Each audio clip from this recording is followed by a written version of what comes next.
Le Carré Rond, saison 10, épisode 7. Un épisode old school où tout le monde est là. Je commence par saluer mes collègues, notre G-Central. Comment ça va, mon beau GC? Hey, ça va super bien, Martin. Il y a tellement de choses de lutte à jaser cette semaine. Ça, on dit ça toutes les semaines. Ouais, mais ça, on dit ça toutes les semaines. Fait que, tiens, on tardera pas. Notre cher Steve Ace, qui est en contemplation de peut-être faire un 4e retour de sa retraite. Comment ça va? Non, je niaise, là. Je niaise. Ça va bien. Ça va bien. Hey, j'ai eu peur des boys. J'ai fait un peu d'over à soir, là. Mais j'ai eu peur. Je me disais, hey, c'est le Carré Rond. Ouais.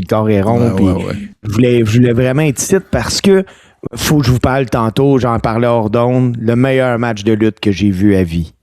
Ben, écoute, moi, je suis un peu... Parce que là, il faut que je vous le dise, là, moi, je suis très, très en retard, en particulier sur la I, là, vraiment, là. Je suis pas mal occupé ces temps-ci. Mais qu'à cela ne tienne, ce qu'on va faire, si vous permettez, ben, on va tout de suite s'en aller du côté des actualités lutte. J'étais avec des amis, n'est-ce pas, du côté de Gatineau en fin de semaine pour être, bien sûr, à Legends Mania ainsi que, bien sûr, au gala Guerre civile 6. Oui, il y a plein de nouvelles à ce sujet-là, inquiétez-vous pas, on va en parler. Sauf que avant qu'on s'en aille là, je veux quand même mentionner que, comment dirais-je, moi, j'ai passé un bon moment. Tiens, je vais le dire comme ça. Là. Moi, là, puis je suis pas mal certain, je veux pas parler pour personne, là, mais moi, j'ai passé un bon moment en fin de semaine à Gatineau. OK? Il faisait beau. Tout est en ordre. Écoute, on est rentré, on était VIP pour Legends Mania, puis tout le kit. Ça a été bien le fun. Les résultats au compteur pour l'événement, on va simplifier, là. C'est la même affaire que l'année passée. OK? Fait que si on parle de vente de billets, si on parle de Legends Mania au tourniquet, là, ça a été sensiblement la même chose que l'année passée. Fait que ce que là, j'y vais. Belle place ringside, Martin. Pardon? Belle place en bas. Hein?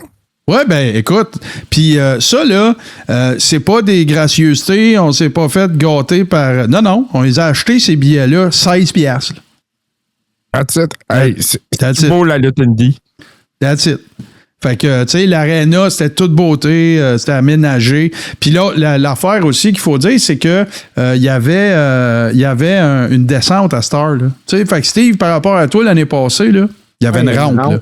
Oui, avec du lighting puis tout le kit, là. Ouais. On la voit pas super bien, là, mais... Puis évidemment, je vais l'appeler le popitron.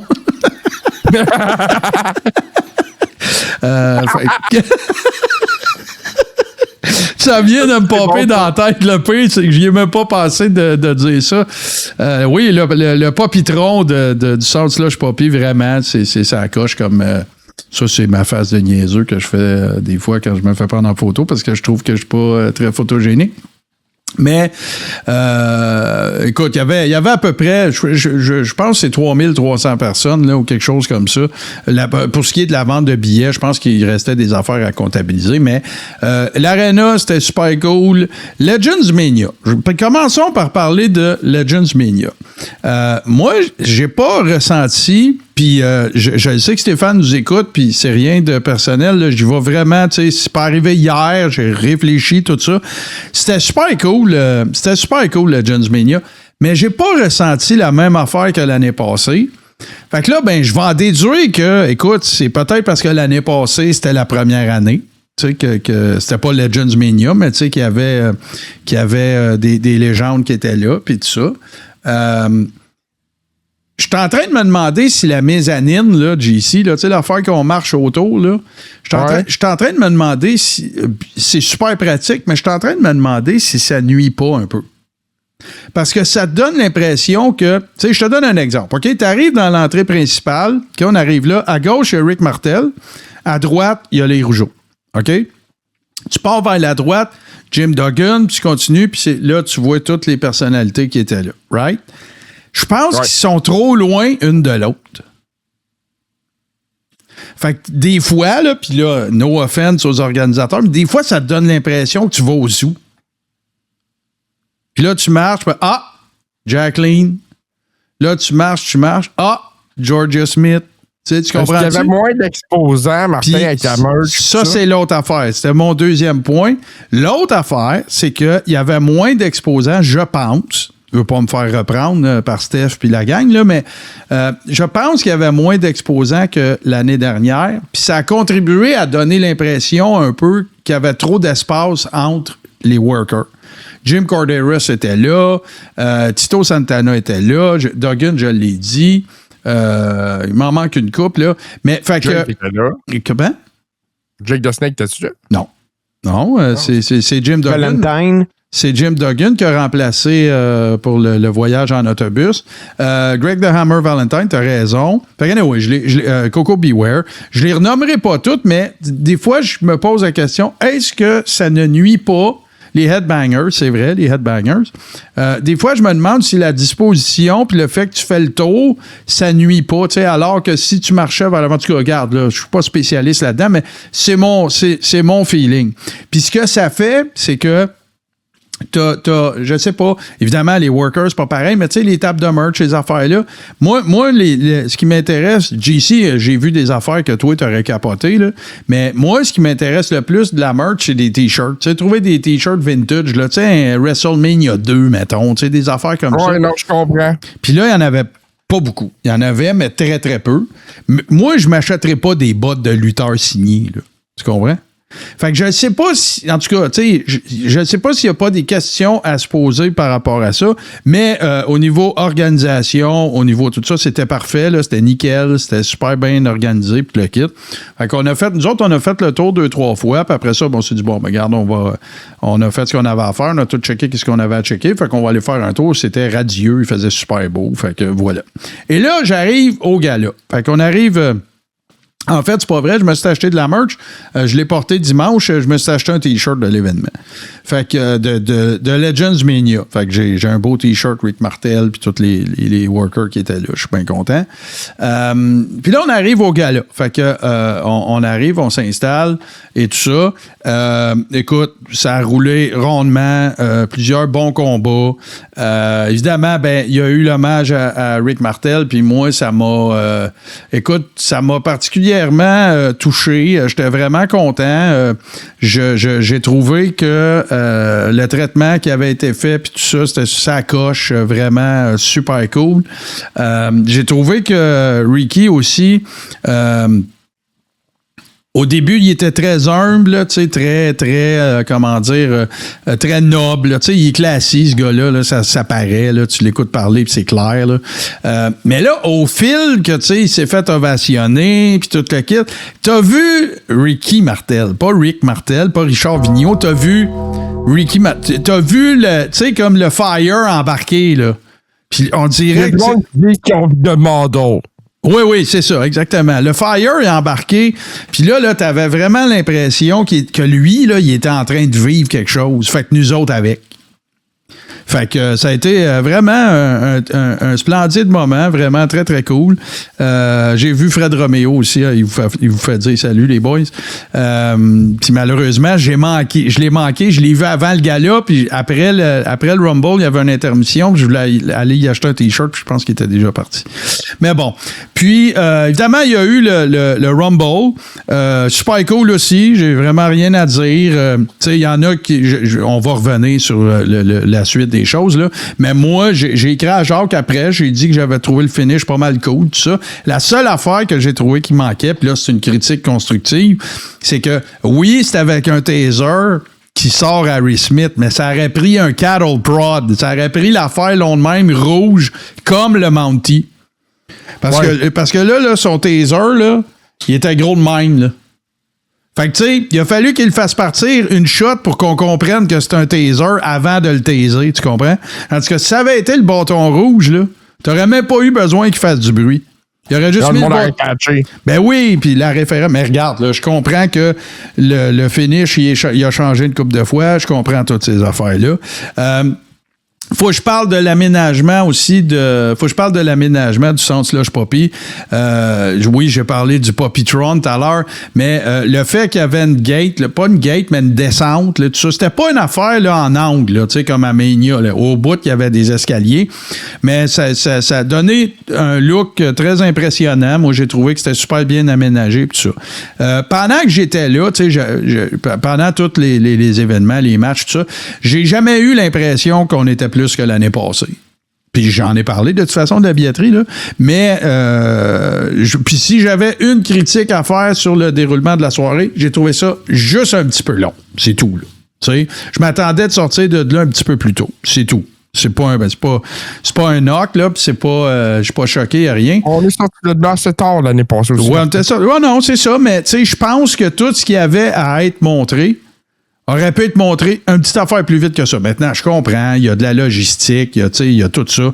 Je comprends tout à fait, là. Picton contre Orion, j'ai pas détesté ça du tout. C'est un challenge, là. C'est un challenge, un match comme ça, parce que c'est, comme je le dis souvent, c'est deux bœufs, là. Tu sais, c'est pas un bœuf et un petit vite qui court autour, là. Fait que, il faut rendre ça intéressant, mais c'est deux gars qui ont des trucs dans leur sac assez impressionnants, là. Non, ben c'est ça. Ouais, mais ça, Aquilon qui fait un commentaire, des estrades, quand les workers allaient se battre en bas du ring, on voyait rien.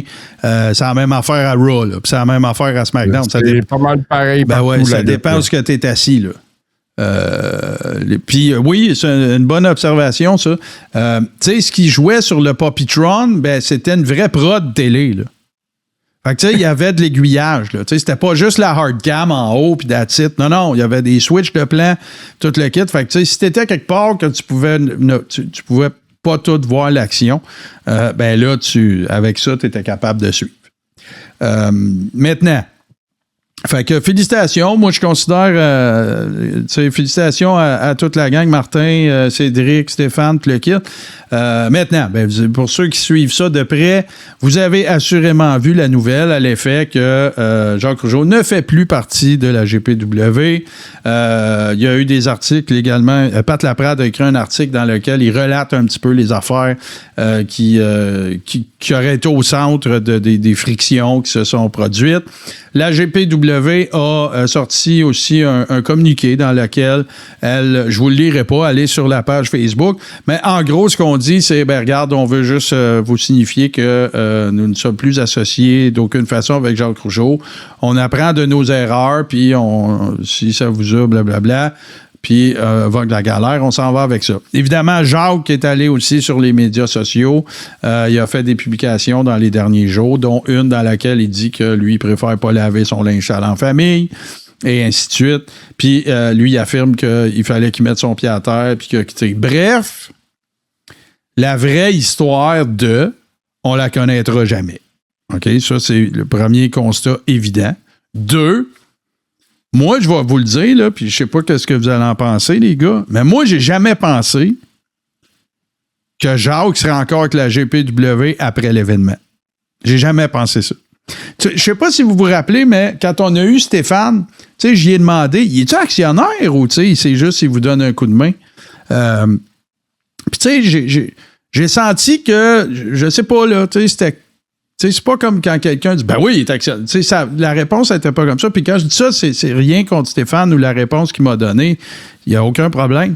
Mais moi, j'ai jamais pensé qu'après, tu sais, je sais pas pourquoi. Peut-être parce que c'était à Gatineau, c'est loin.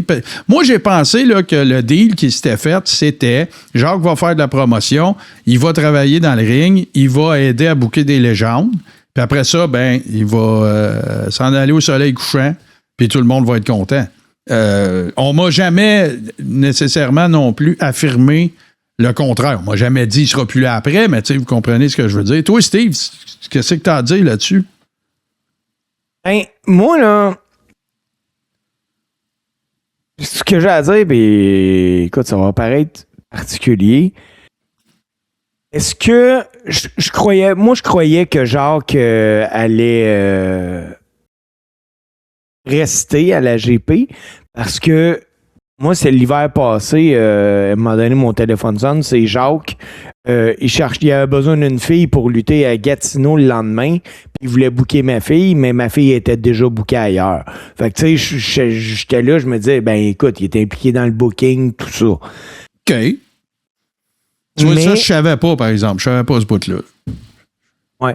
Mais est-ce que moi, comment je vais le dire pour bien le dire? Les gars travaillent tellement fort pour chaque show à Gatineau. Parce que trompez-vous pas, là. Oui, Sludge Poppy, 3400 personnes. Il y a un show régulier, une fois par mois à Gatineau, là. Il y a entre 5 et 600 personnes dans la foule, là. Parce que j'ai lutté là, moi, à quelques reprises. Les gars travaillent fort. Ils font beaucoup de publicité. Ils n'hésitent pas à faire venir des lutteurs d'ailleurs. Ils n'hésitent pas à bien rémunérer leurs lutteurs aussi parce que c'est bien financièrement d'aller lutter à Gatineau. Ils se donnent tellement là, que j'espère simplement qu'il n'y aura aucune trace qui va rester en arrière de tout ça. T'sais, je veux pas que les gens soient fâchés après la GPW. Je connais pas les raisons exactes du départ de Jacques parce que, tu sais, là-dedans, là, il y a malheureusement souvent 3 versions. Il y a celle à Jacques, celle de la GP, puis la vraie. Puis, on peut dire ça de tout, là. C'est pas parce qu'on parle de ça. Oui, c'est à propos de n'importe quoi, là. De tout. Puis, moi, ce que je souhaite, c'est simplement que la page se tourne tout en douceur.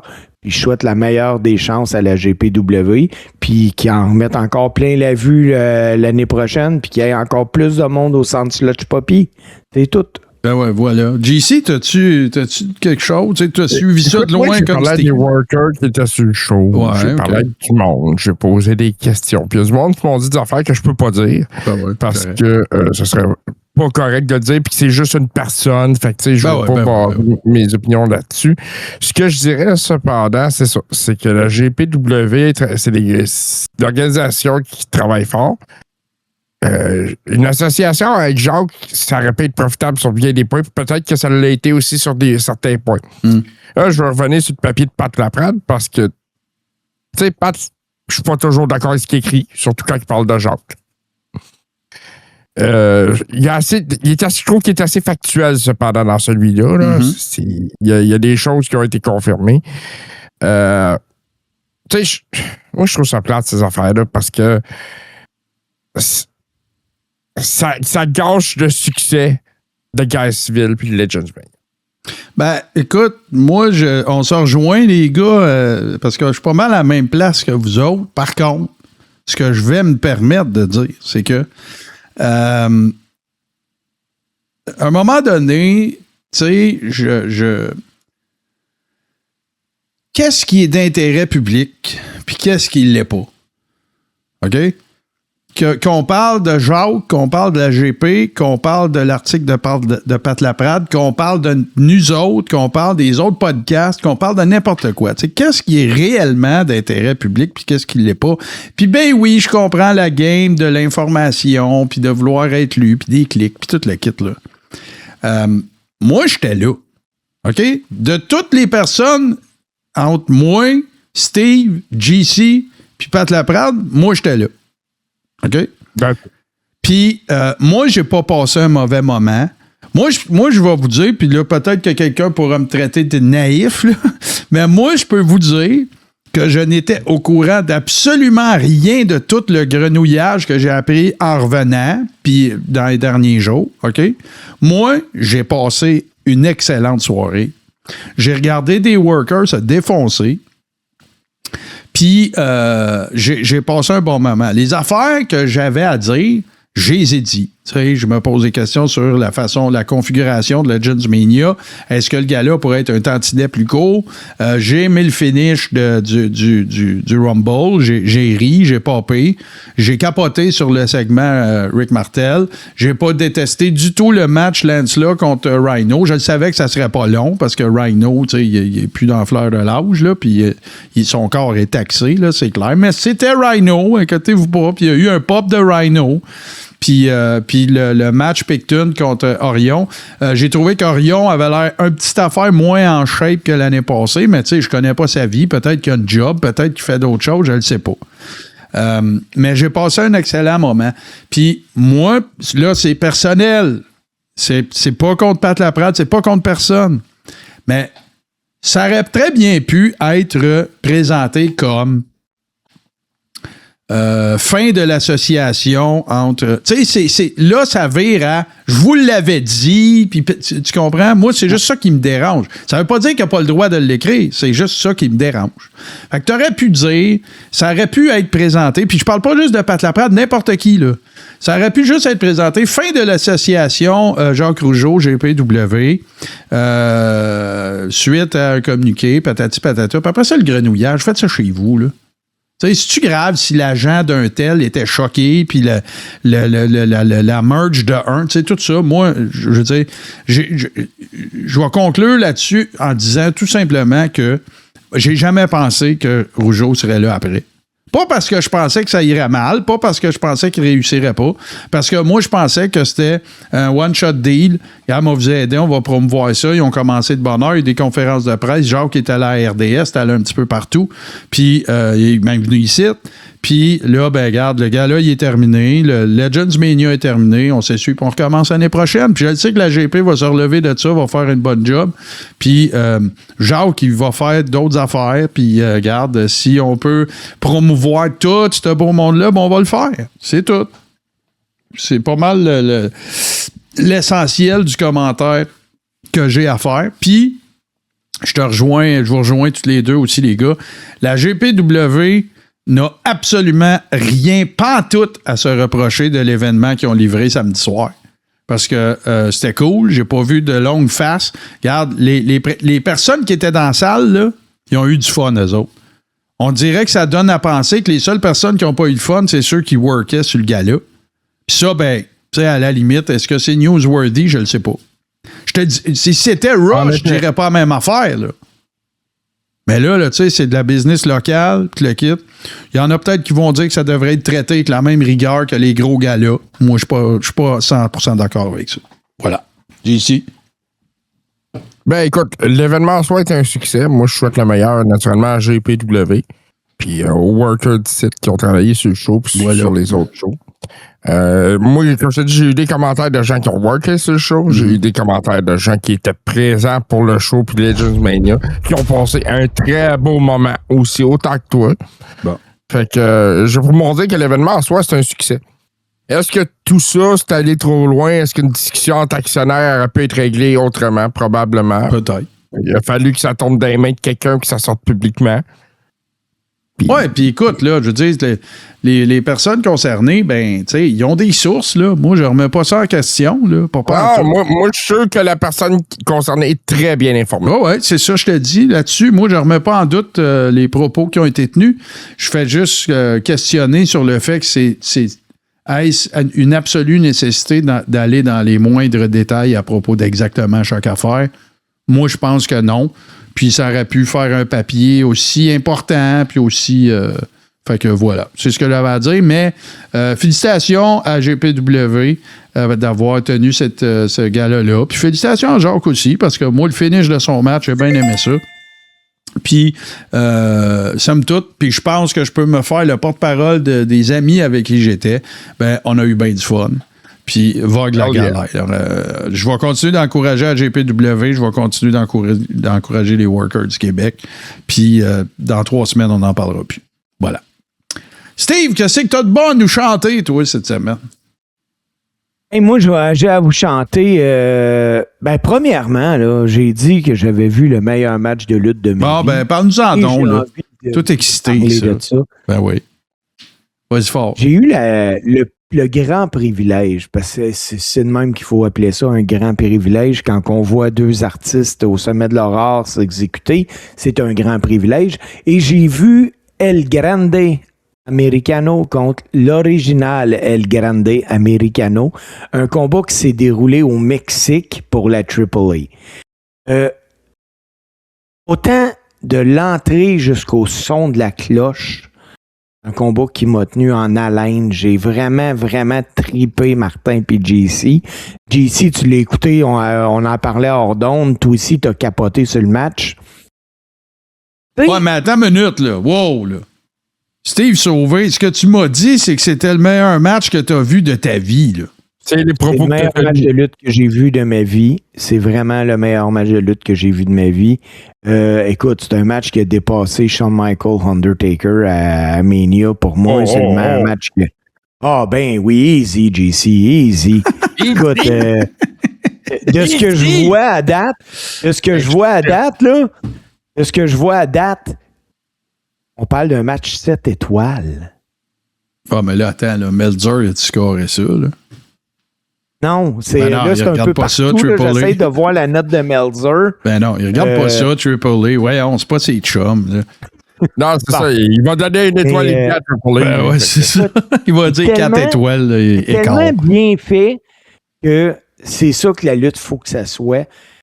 Et tous les clins d'œil qu'ils ont ramenés dans ce match-là, là, autant du joueur de guitare qu'au fan qui est aveugle, qui a été impliqué dans le match, que la blonde Ludwig Kaiser qu'on a pu voir, que Chad Gable voulait la mettre dehors, ben le El Grande Americano voulait la mettre dehors, puis elle sort son billet de ses poches.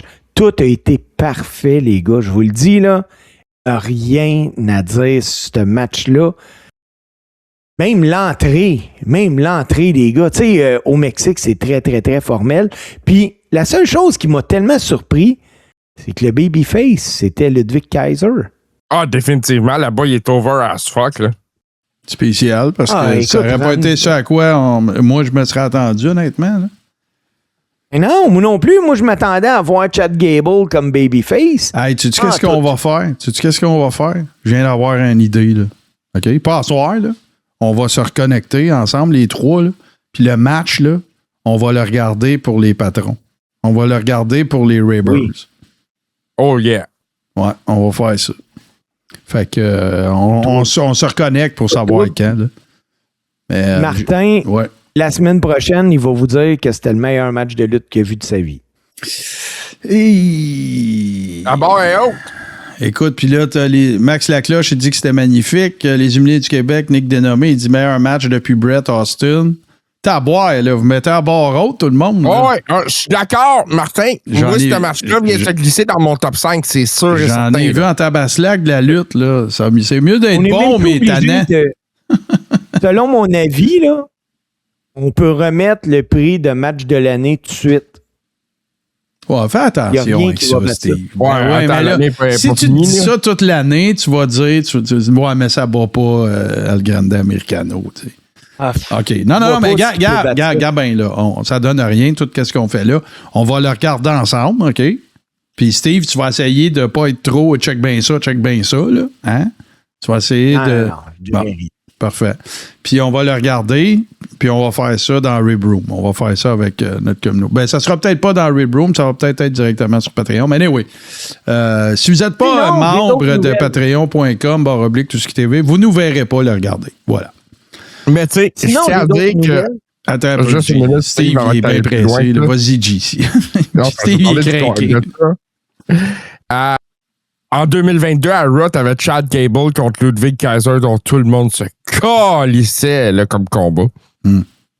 Là, tu as des matchs qui ont fait un storyline qui a duré 18 mois quasiment. Puis on en est là. Mais il y a quelque chose qui se passe. Il y a quelque chose qui se passe à Triple A quand tu regardes ça. C'est plus intime, c'est moins...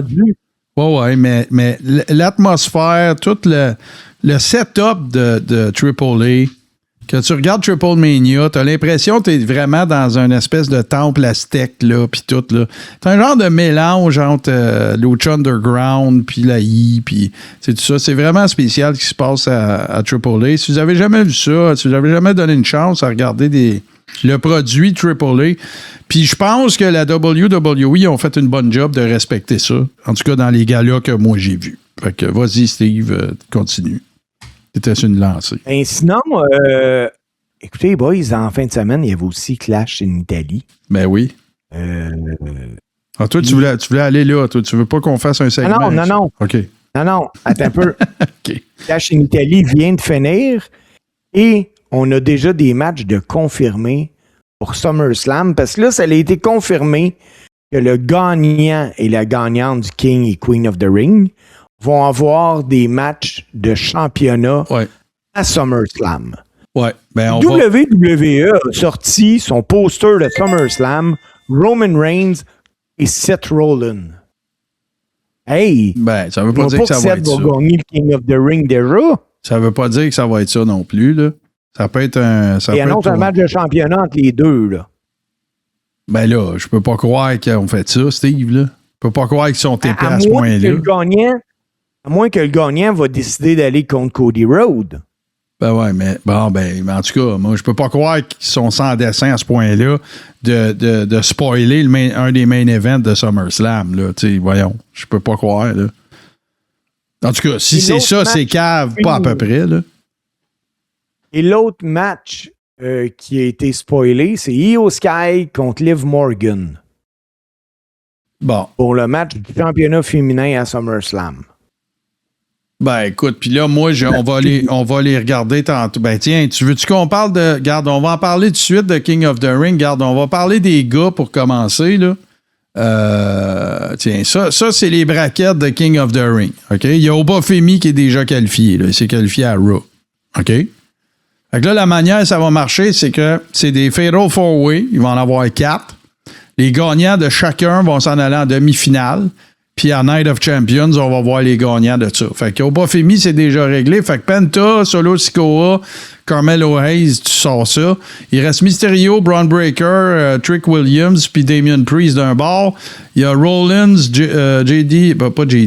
Javon Evans, Tonga, le sepier, puis Ricky Saints dans le troisième. Puis dans le quatrième, c'est Jey Uso, LA Knight, Royce Keys, puis Finn Balor, qui, by the way, est rendu à SmackDown. Fait que, tiens, on peut y aller, là, parce que là, donc, toi, tu dirais que peu importe c'est quoi, ça signifierait que Seth Rollins va gagner puis il va caller out Roman? Dans une espèce de vengeance de The Shield, là, de s'être tourné, puis... Mais si c'est ça qu'ils font, c'est épais, là. Seth n'a jamais battu Roman. Ouais, je pense pas, t'as raison. En un contre un. La seule fois où c'est arrivé, c'est quand il a caché son Money in the Bank. Ouais. Fait que... mais Brock était là-dedans puis tout, là. Ah ouais. Fait que ça c'est le tournoi des gars. On va aller voir les filles. Parce que... Attends une minute, là. Ouais. Mais qu'est-ce que tu veux dire de plus? Tu sais, avec Obafemi, tu sais, qui va gagner? Le Braun Breaker contre Obafemi? Qui avance, mettons? Parce que c'est sûr que ça va être... Ben, ça va être facile. Brock Lesnar va venir puis ça va donner la finale de SummerSlam. On va avoir un 3. Ouais, voilà. Ouais, c'est sûr qu'il va y avoir une trilogie autour de ça. Fait que, oui, parce que c'est trop fait. Le deuxième match qu'ils nous ont présenté, je veux même pas de trilogie. Ben, en tout cas. Mais regarde, là, c'est parce que vous êtes en train de traiter de tous les sujets avec une slide. Là. On va aller voir les filles à Star. Là, à date, il y a Io Sky de qualifié. Fait que là, dans les autres poules, tu vas avoir Bayley, Rachel Rodriguez, JC Jane, puis j'oublie son prénom, là, la belle-fille Jaden James. Je me souviens plus son nom. Kiana James. Oui, Kiana James. Après ça, dans l'autre pool, tu vas avoir Sol Ruka. On va y revenir. Lyra Valkyria, Charlotte Flair, Jade Cargill. Puis après ça, tu vas avoir Chelsea Green, Alexa Bliss, Becky Lynch, puis Liv Morgan. Tout ça pour culminer, tout ça avec le potentiel de culminer vers, ça serait possible avec la façon dont les braquettes sont configurées qu'on ait Liv Morgan contre Io Sky. Puis si on fait le poster avec ça, ben c'est des sinistres sans dessin. C'est-à-dire que, tu sais, peu importe, là, parce que si on serait en finale, puis ça ferait du sens que ce soit Io Sky contre Liv Morgan, ben là, ça veut dire qu'une des deux va être dans le main event à SummerSlam, ça va dépendre de qui est championne. Puis là, ben, je pourrais très bien voir un Rhea contre Io Sky, là, encore. C'est ça le problème, les gars, c'est qu'on a tout vu. On a tout vu. Ah oui. C'est ça le problème, là. La seule affaire qu'on n'a pas vu, là, c'est Rhea gagner contre Io Sky. Parce que moi, ce que j'ai compris, c'est que le gagnant du King of the Ring puis le Queen of the Ring va avoir un shot au WWE Championship. Oh ouais, moi, c'est au World Heavyweight Championship. Ouais, mais là, donc, les champions en titre, en ce moment, c'est Rhea Ripley puis Cody. Oui. Exact. Fait que, tu sais, je veux dire, le problème, les gars, c'est qu'il vient de là. Puis, tu sais, j'ai mis le titre. Le titre de l'épisode à soir, c'est trop de galas avec un point d'interrogation. Est-ce qu'il y a trop de galas? Parce que bâtir des storylines quand il y a un gala 2 semaines, c'est tough, là.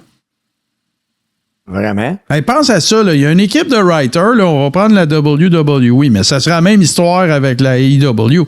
Il y a une équipe de writers dont la job, c'est de livrer 2 shows par semaine. OK? Un PLE par mois.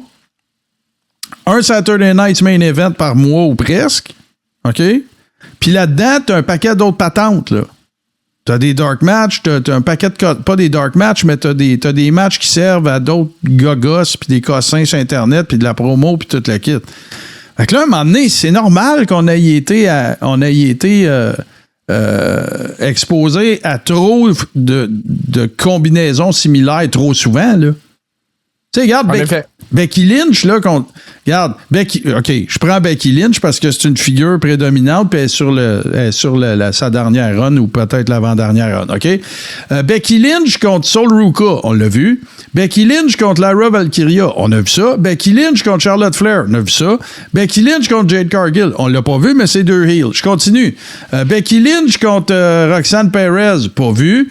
Tu sais, je le ferai pas tout pour chaque worker, mais tu sais, fait que là, à un moment donné, ça te tente-tu de donner un break à quelqu'un qu'on n'a pas vu contre la personne que tu veux mettre over ou inverse? Regarde, là, Becky Lynch contre Roxy Perez. Ben oui, c'est 2 heels, c'est un tournoi, là. Tu sais, moi, c'est ça qui me rend désabusé un petit peu de la I, là. C'est ça qui m'essouffle un petit peu, là. Tu sais? En plus que les formules des storylines sont presque toujours pareilles, c'est presque tout le temps des workers. Là, c'est cool, il y a Caden James, il y a JC Jane, il y a des nouvelles qui sont arrivées, il y a Sol Ruka, il y a Lash Legend. Bon, ben, tente pas de les... là, tu vas me dire, ouais, mais Martin, ça prend du temps, les mettre dans des semi-main events. Mais non, fuck off, garoche-les à l'eau. S'ils snaillent, ben, tu vas savoir qu'est-ce que t'as dans les mains. Exactement. Ils peuvent te supporter ou pas. C'est ça. Tu sais, des fois, j'ai l'impression qu'on comment dire, on overtrain un peu, là, tu sais, on veut s'assurer que tout va être correct, puis moi, ça m'énerve. T'avais-tu de quoi ajouter, Steve? Non, j'avais rien à ajouter, mais j'ai d'autres nouvelles, les gars. Bon, ben, shoot-nous ça. Moi aussi, j'en ai quelques-unes. Une particulière que j'ai tombé dessus hier sur Twitter. Ben, moi, là, en partant, là, je m'excuse, je m'habituerai jamais à dire X. Pour moi, c'est Twitter. J'ai vu une photo que Sheamus a partagée. Il prend une pause, il est sur une moyenne diète keto, OK? Je pense qu'il n'a jamais été gros de même dans sa vie. Ah ouais, hein? Il a marqué dessus, personne ne peut rivaliser avec ce type au sommet de sa forme. Tout indique que Sheamus va revenir à la WWE prochainement. Moi, là, je veux pas être le gars plate, là. J'ai plus d'intérêt pour Sheamus. Y a-tu quelqu'un vraiment qui voit Sheamus puis qui fait comme « Wow, je capote ». C'est fini, là, Sheamus, là. Sheamus, c'est un Triple H boy. OK? C'est Triple H qui l'a trouvé, c'est Triple H qui l'a buildé, c'est Triple H qui l'a fait monter, c'est Triple H qui l'a vendu à Vince, c'est tout Triple H. OK? C'est une création quasiment de Triple H. Moi aussi, je suis tanné de Sheamus. Puis sais-tu quoi? Avec les départs Non, mais Sheamus, il est bon, là. Il peut être bon ailleurs. Il peut apporter check ça à la photo pendant qu'on est là. Ouais. On va voir ça, là. Mais c'est ça, puis bon. S'il met du monde over, c'est correct. S'il met les jeunes over, moi, j'ai pas de problème avec ça. Puis, mais en même temps, c'est comme New Day. Un moment donné, le tour du jardin était fait. Ouais, mais ça va venir. Ouais, mais à un moment donné. Il y a The Miz aussi, là, qui a des rumeurs comme de quoi qu'il ne veut pas renouveler là, avec la WWE. Là. Ben, je comprends un peu. Hey, The Miz, un gars qui fait 2 ans qui a même pas été over, mais qui, avec la WWE, il donne du stand TV et tout ça. Mais moi, là, il est très over. Si j'étais un jeune là, de la WWE, là, mettons un Javon Evans ou whatever, là, moi, le temps là, de TV que tu donnes à Sheamus, là, peut-être me donner 1 ou 2 minutes de plus à moi, 1 ou 2 minutes de plus à un autre, puis, hey, est-ce que de voir Sheamus va te donner envie d'acheter un billet pour aller voir l'AI? Ouais, puis c'est pas prix qui est vendu, en tout cas. Ouais, mais l'autre affaire aussi que tu dis, JC, c'est que, tu sais, ouais, mais il peut mettre des workers over. C'est parce que ça vient vieux vite, ça, là. Ouais. Tu sais, je veux dire, puis je pense pas qu'il y ait de comparaison à faire entre The Miz et Sheamus, là. Oui. Non, parce que The Miz fait un job extraordinaire. T'sais. On parlait de Becky Lynch tantôt qui, dans la dernière année, a fait quasiment juste ça, mettre du monde over. Là. Bien qu'elle me tape profondément sur les nerfs, faut que je l'admette. Sol Ruka, Lyra Valkyria, AJ Lee. Moi, je pense que ce qui a fait mal à Sheamus, là, c'est un peu le segment là, dans lequel il était avec Pete Dunne puis l'autre, puis que c'était des batailleurs les Brawling Brutes. Les Brawling Brutes, merci. Je sais pas, ça n'a jamais collé vraiment, ça. Ça a été over pendant un petit bout. Mais, tu sais, puis il y a eu tellement d'affaires, tu sais, quand il était avec Rusev, puis toute la gang, là, le League of Nations. Le League of Nations, merci, puis toutes ces affaires-là, tu sais.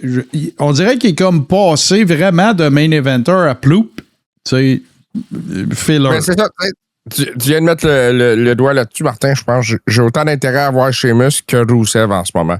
Même Rusev, ça me fait le même effet. Ben oui, puis tu sais, ce serait tellement simple de le régler, le cas de Rusev. Ramener Rusev Day, merci, bye, c'est fini, il est over automatique. Ben oui. Puis même à la limite, ramener Lana, là. Tu sais, ressortez la fête, ben là, ça scorerait plus bien, mais tu sais, en tout cas, on peut plus parler en russe, là. Mais, fait que c'est ça, tu sais, fait que, ben oui, tu disais que Rusev, puis là, tu me dis, va voir ça, j'ai rien reçu, là, en passant. Pas Rusev, non, ben, Twitter, t'as OK. Twitter, Martin. Il veut que tu fasses ta recherche toi-même, Martin. Ouais, c'est ça, fais tes recherches, OK.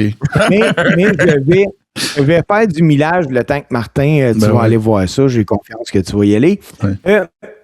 Il y a un dicton qui dit que dans la vie, quand tu montes au sommet, sois gentil avec les gens que tu vas revoir en redescendant.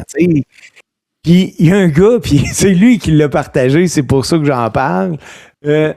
Quand CM Punk s'est blessé l'année dernière ou l'autre d'avant, puis qu'il a manqué 8 mois parce qu'il s'était déchiré le triceps, Logan Paul a ri de CM Punk en disant « Faut-tu être fille pour se déchirer un triceps? Il n'y a rien là, me semble. Je relutterai 2 semaines après. » Puis là, Logan Paul qui accordait une entrevue en disant « Je m'excuse tellement, CM Punk, parce que c'est l'affaire qui m'a fait le plus mal dans ma vie. » Il dit que lui, il ne sait même pas s'il va être capable de relutter dans 8 mois. Ouais, puis là, ben, ça signifie, ça sonne un petit peu le glas de Vision, là, cette histoire-là, parce que là, il ne reste plus personne. Ah, ouais, c'est fini. C'est dommage, c'est dommage. C'est dommage. C'est dommage parce que ça avait de l'air fabuleux comme ça. Ça a bien parti, c'est ça, ça a bien parti. Tu sais, rappelez-vous le Swerve à Mania, puis CM Punk, puis Roman, puis Paul.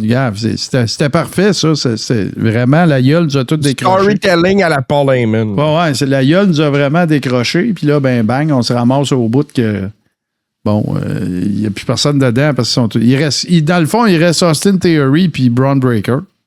Puis Braun Breaker aussi, il m'a gagné. Fait que, ça va pas bien. Ça va vraiment pas bien. Là, les gars, les rumeurs, ça score beaucoup du côté des rumeurs pour Night of Champions. OK? Parce que là on dénombre à peu près, c'est plus que ça, mais il y en a qui c'est un peu farfelu, mais 6 rumeurs ou 6 workers qui pourraient potentiellement faire un retour, soit à la WWE ou un caméo, là. Parce que vous vous souvenez que ça se passe à Riyad, hein? Fait que le roi, ben des fois, il veut voir du monde, là.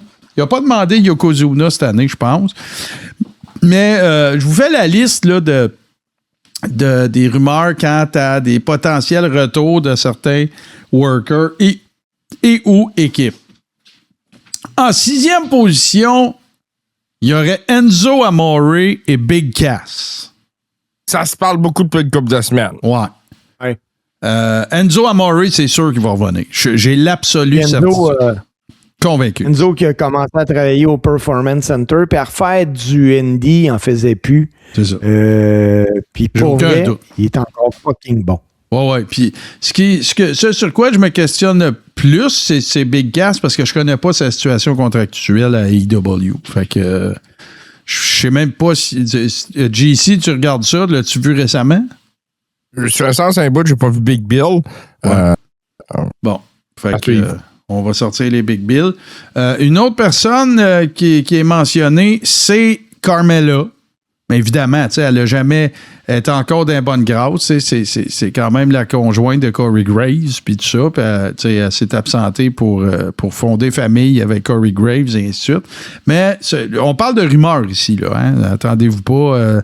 Faites pas. Allez pas gager votre maison avec Veux-tu me dire pourquoi le prince de Riyad, là, il veut y mettre un col roulé à Camilla? À Carmella? Ben, faudrait-tu lui demander? Mon oncle.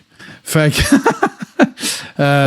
Celle-là, ça me laisse un petit peu plus froid, puis c'est rien contre elle. C'est Lita. Il me semble Lita, son retour, elle l'a déjà fait. Là, puis, je sais qu'elle. Écoute, son meilleur retour, c'était contre Heath Slater. Là. Elle fait plein d'autres affaires. Puis évidemment, si on parle de Lita, il faut qu'on parle de Trish Stratus. Moi, j'aime beaucoup Trish Stratus. J'aime beaucoup la carrière qu'elle a eue, mais c'est correct. Là. Elle battra jamais son cage match avec Becky Lynch. Là. Jamais. C'est le meilleur match de toute sa vie. Là. Puis c'est pendant un retour. Même pendant Prime, Trish n'a rien eu de tel. Là. Non, exactement. Oui, c'est pile ce que je disais, Martin, il y a 2 minutes pour Sheamus. À la place, là, moi, je veux voir à la TV des Sol Ruka, des Bianca Belair. La Bianca Belair, elle peut pas, Steve, là, elle est enceinte. Non. C'est indisposé. Un autre qui pop sur différents dirt sheets, c'est Donovan Dijak. Vous vous souvenez de Dijak qui avait eu cette incroyable...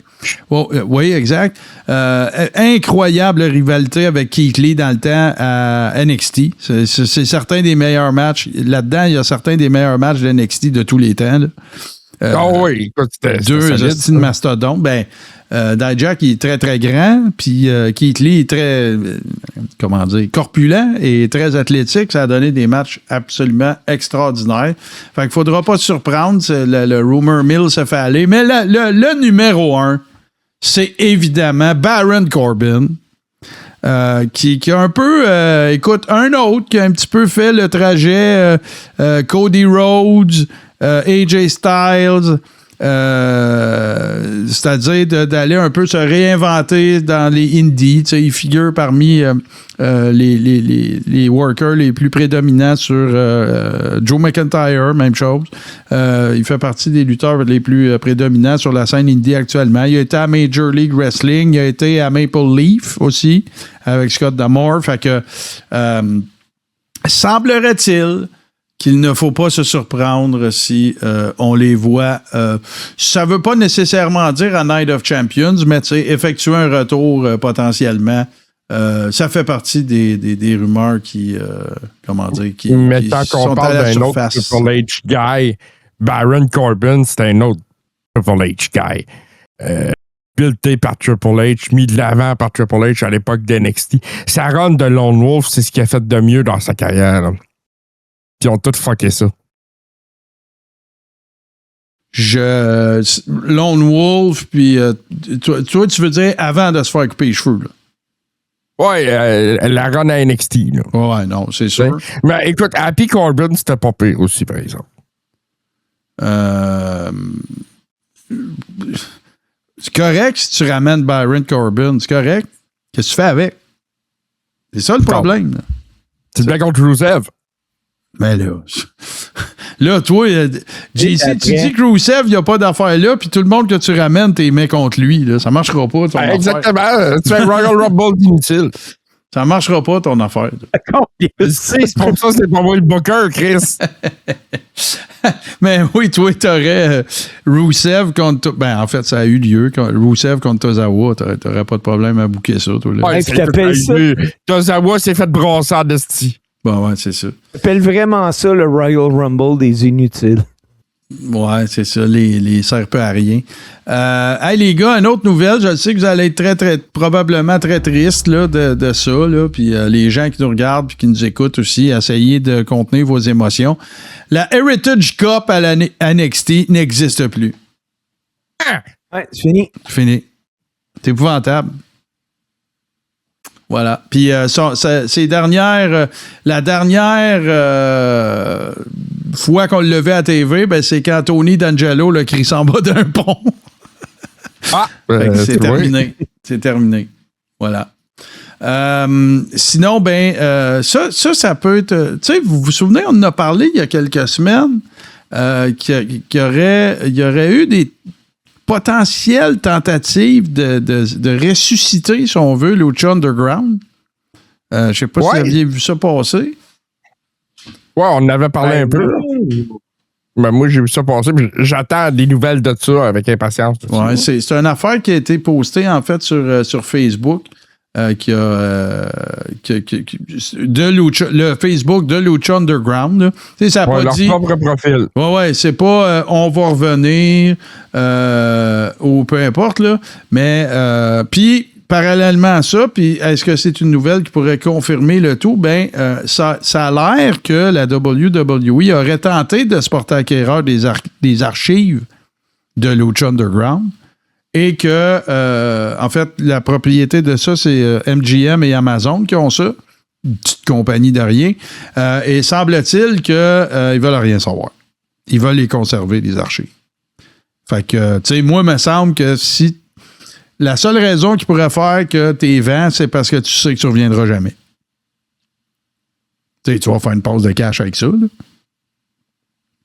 Ah, ben oui, ben oui. Puis moi, ben, je tiens à le clamer encore une fois haut et fort. J'ai adoré Lucha Underground. J'ai regardé toutes les saisons. J'ai bingé ça. J'ai capoté sur ce produit-là. Si vous avez la chance de trouver ça, peu importe la façon, on a déjà présenté, moi puis JC, que ce soit en streaming, que ce soit sur des plateformes quelconques. Si vous êtes fan de lutte, je vous conseille très, très fortement. C'est vraiment la rencontre entre la lutte puis une série télé. Il y a des segments, pre-tape, là, mais qui s'intègrent très bien dans les scénarios. C'est comme un soap opera de lutte, Lucha Underground. C'est quasiment ça, ouais. Mais c'est bien fait. C'est sûr qu'il y a une couple d'effets spéciaux de lutteurs qui volent, qui font dur, là, mais on s'en fout. Là. On passe un bon moment pareil. Puis la lutte est absolument extraordinaire. Prince Puma, a.k.a. Ricochet, puis il y en a un paquet d'autres là, que vous retrouveriez là-dedans. Rey Mysterio est allé faire un tour. Vous allez peut-être découvrir aussi des workers. Vous allez voir Chelsea Green dans des matchs hommes-femmes. Écoute, c'était vraiment absolument fantastique. Fait que, voilà. Ben, c'est des bonnes nouvelles. Moi, Martin, j'aime ça amener des bonnes nouvelles, puis j'en ai une que je sais qui va te faire plaisir, parce que c'est quelque chose qui nous fait plaisir à nous autres, puis je sais qu'il y a bien du monde dans le chat qui va être content, c'est qu'on approche du 7 juin. Le 7 juin, c'est la première de la saison de Dark Side of the Ring. Oh yes! Et ça, on avait hâte, on l'attend à chaque année. Puis en même temps, je trouve ça fascinant, Martin, ils sont rendus à la 7e saison, puis ils en trouvent encore. C'est hallucinant. C'est fascinant. Ils vont commencer, je pense, avec Jeff Jarrett. C'est un triple épisode qui va être présenté, l'histoire de TNA, Jeff Jarrett, tout ça. Donc, ça risque d'être... moi, j'ai...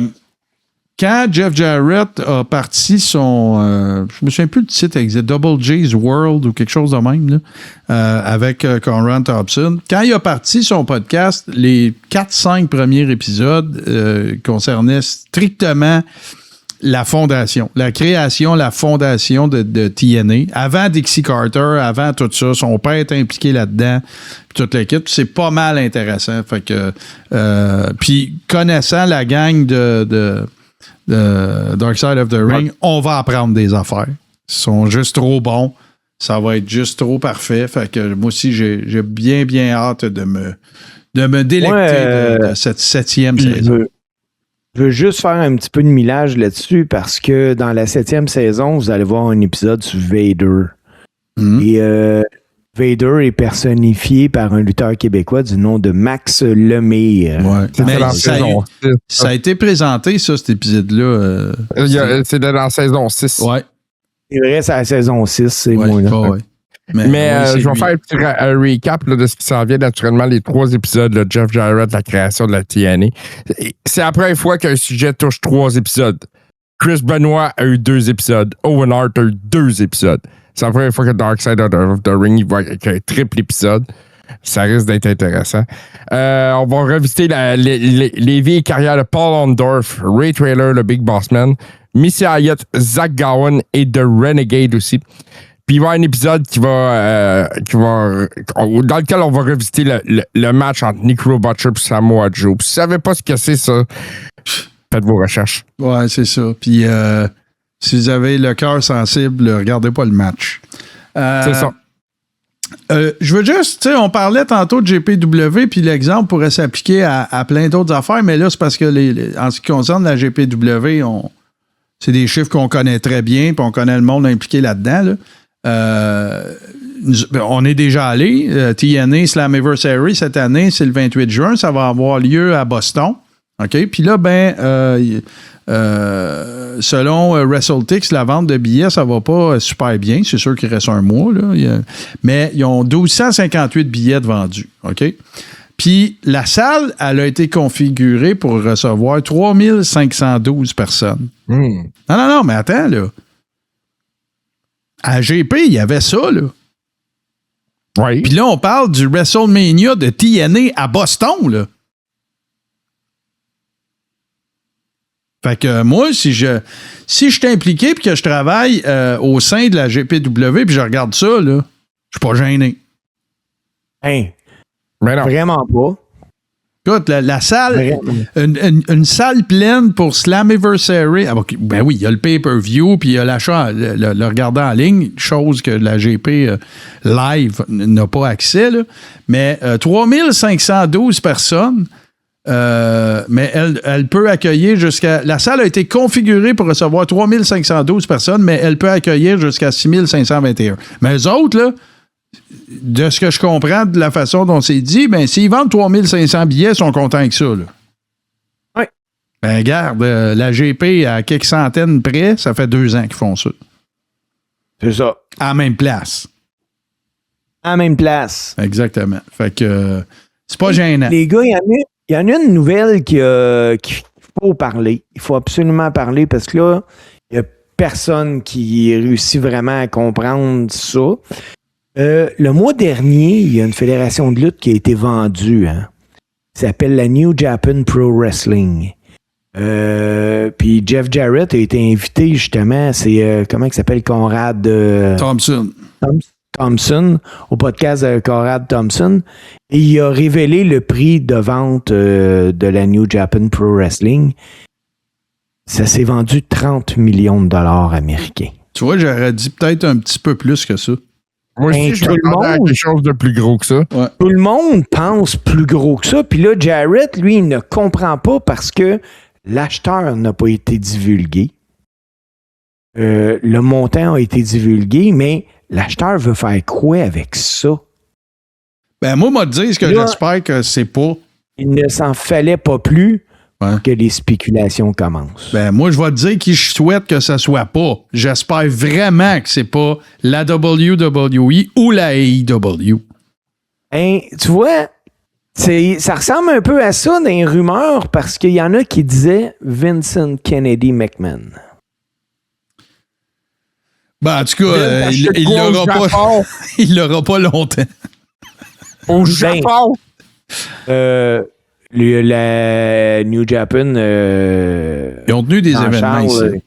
Ils viennent souvent aux États-Unis. Oh, ouais. Puis, moi, je connais pas la clause. Est-ce que Vince n'avait pas le droit d'acheter une fédération de lutte dans, je sais pas, pour les 60 prochains mois proche aux États-Unis ou whatever, tandis que là, le Japon vient d'être vendu. Moi, là, si j'achète ça demain matin, je veux que tout le monde sache que c'est moi. Oui. Pourquoi que l'acheteur ça dépend de ce que tu veux faire avec. Ça, mais pourquoi l'acheteur a intérêt à ce que son nom soit pas publié? Ben là, écoute, c'est parce que il va sûrement avoir un dévoilement éventuellement, quelque chose. Oui. Parce que lui, Jarrett, il dit, c'est qu'écoute, que ça soit vendu pour 30 millions, il trouve ça révélateur parce qu'encore une fois, il ne connaît pas les détails, mais il trouve que le montant est excessivement bas.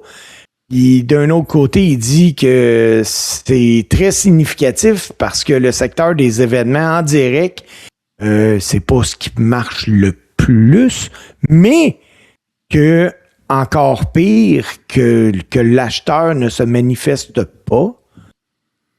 Ben, écoute, là, j'ai fait une petite recherche, puis je pense que c'est important que je te le dise avant que tu continues. C'est que là, ce serait, semble-t-il, TV Asahi, qui est une gigantesque chaîne de télé japonaise, puis une autre compagnie qui s'appelle Cyber Agent, qui a racheté ça.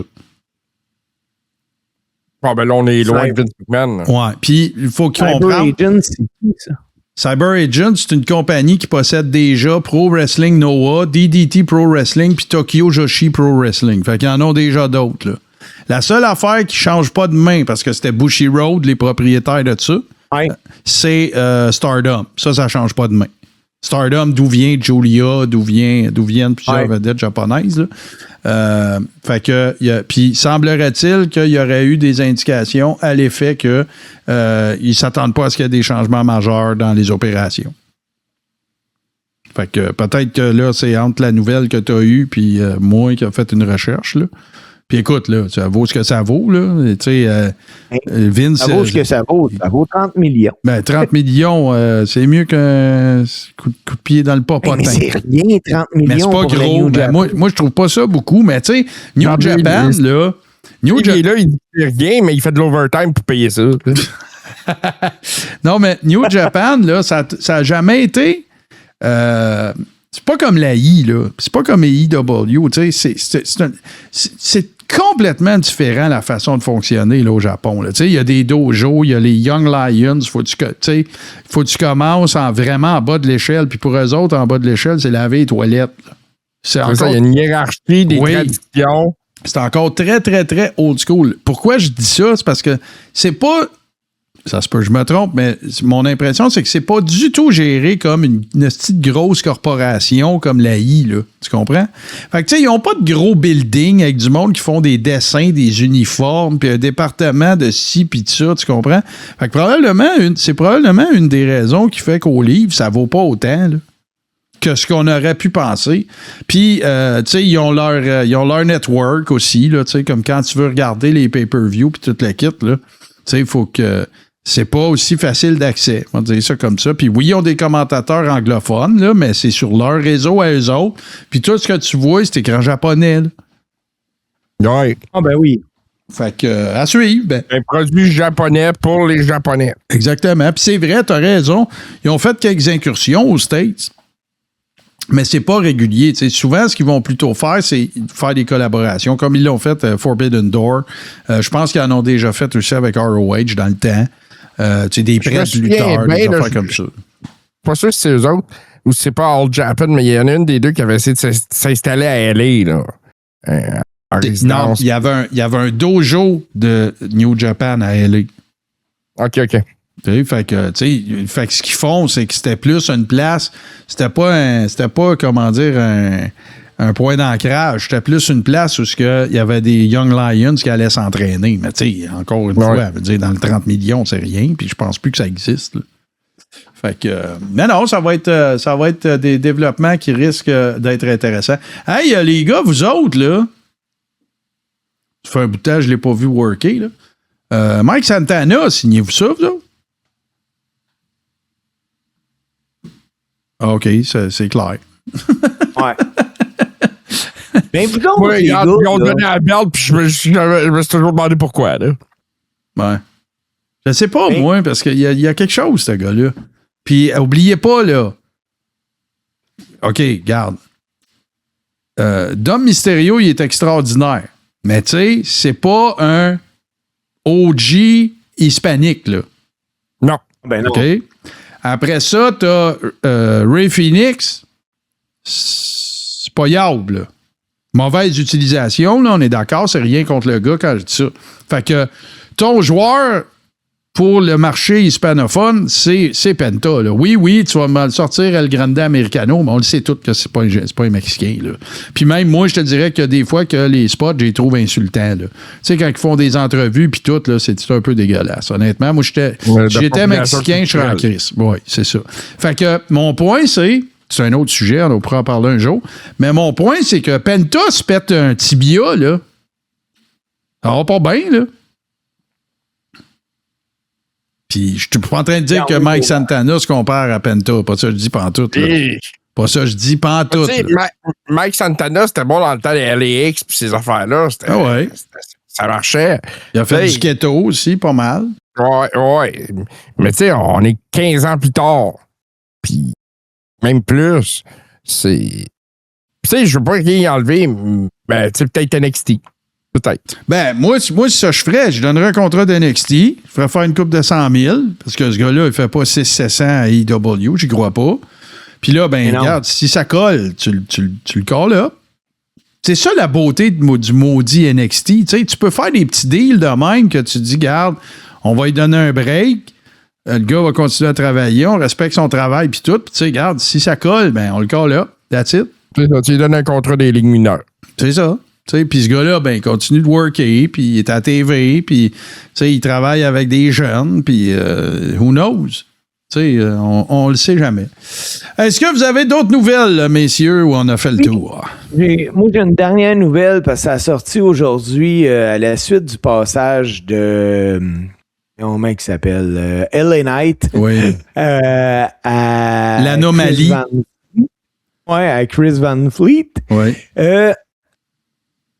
Les boys, il semblerait qu'à l'interne de la WWE,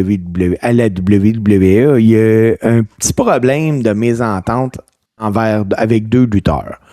Puis ça pourrait expliquer l'élimination de Brock Lesnar au Royal Rumble, parce que LA Knight a avoué que, écoute, Brock, c'était pas là qu'il fallait qu'il sorte au Rumble, mais possiblement qu'il n'avait pas envie d'être dans le ring avec Jey Uso.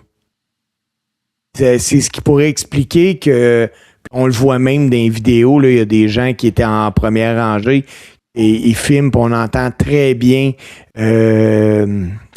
dire à deux gars, il y a donc Cody Rhodes, puis je pense que l'autre c'est LA Knight, sortez moins pendant l'entrée de Jey Uso. Puis d'ailleurs, je ne sais pas si vous vous rappelez, au Rumble, on n'a pas vu l'élimination de Brock. Ben non, puis moi, on criait au meurtre, là. C'était ridicule.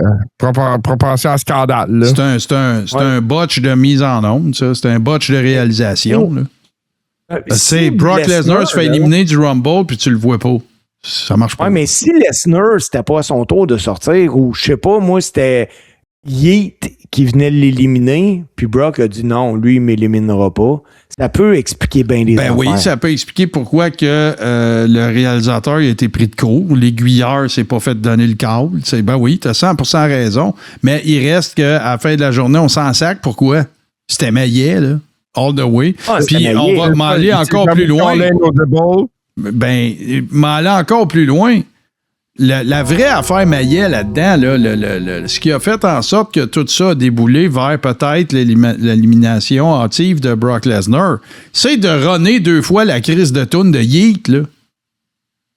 Tu sais, tu t'en vas, t'es dans le Royal Rumble. C'est probablement, potentiellement, la deuxième ou troisième affaire la plus populaire de toute la WWE.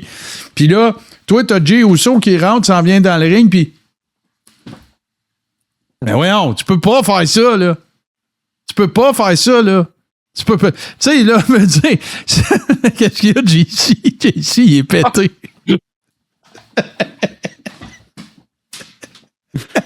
C'est des affaires qui marchent pas, hein. Tu sais, la semaine passée, dans ma chronique, là... ça, c'est des affaires qui marchent pas. Tu t'en vas te battre contre 29 autres gars, mais toi, t'es là, puis... Mais non, tu sais, je veux dire, on peut-tu, tu sais, comme fan de lutte, là, est-ce qu'on peut s'attendre à ce qu'il y ait encore un minimum de comment je dirais ça, de décorum autour de la lutte? Tu sais, Chris, c'est une bataille, là. Tu sais, me semble, JC, prépare-toi. Ah, écoute, j'en ai une pas pire aussi, mais vas-y. Me semble, là, à Battle Royale de Mania 2, là, avec tous les joueurs de football de la NFL, tu sais, me semble, moi, que, tu sais, Refrigerator Perry, tu sais, il dit à tout le monde, attendez, puis commence à faire des petites tépettes de danse. Me semble qu'André le gèlerait pas. C'est pour. Je parle, le gelé shoot, là. Parce qu'il manque de respect à côté à business, là. Ah ouais, écoute, il s'enlève pas. Non, oublie ça. Le frigidaire est vide, puis il n'y a plus de compresseur, puis on a débranché le frigidaire. Tu sais, circa 2022-2023, là, à AEW, t'as Matt Hardy qui mange une volée dans le ring. C'est le comeback de Jeff. Son 3 sur Matt, la toute de Jeff part. Lui, il est là dans l'entrée, puis... Tu sais, son frère est en train de se faire démolir, mais lui... Tu sais, calice! C'est quoi qui fait Matt Hardy, JC?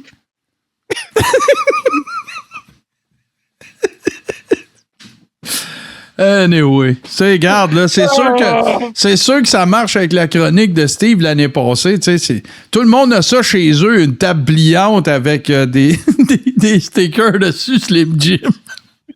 Hey, ça, là, ils en ont utilisé des tables El Grande contre El Grande. Puis JC, t'as-tu remarqué?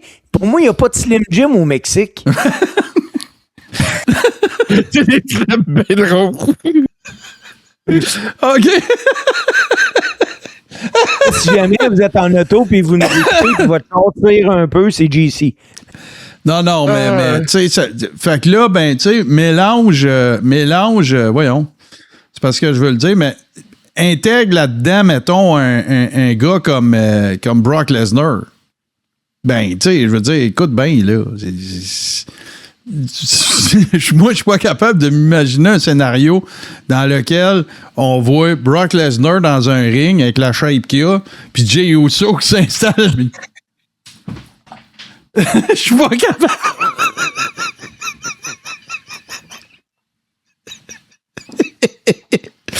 Bon. On finira pas ce show-là. On fait une petite pause, les gars? Ah oui.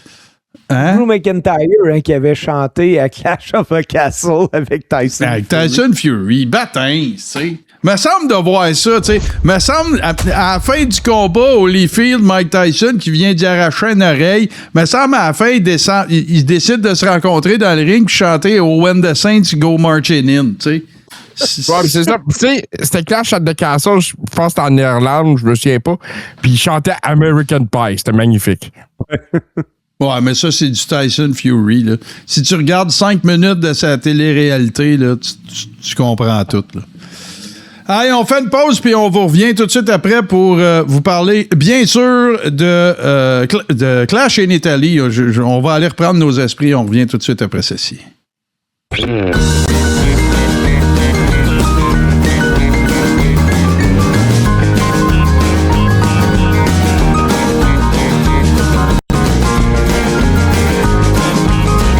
Maillet TV, ça ne s'explique pas. Ça se visionne.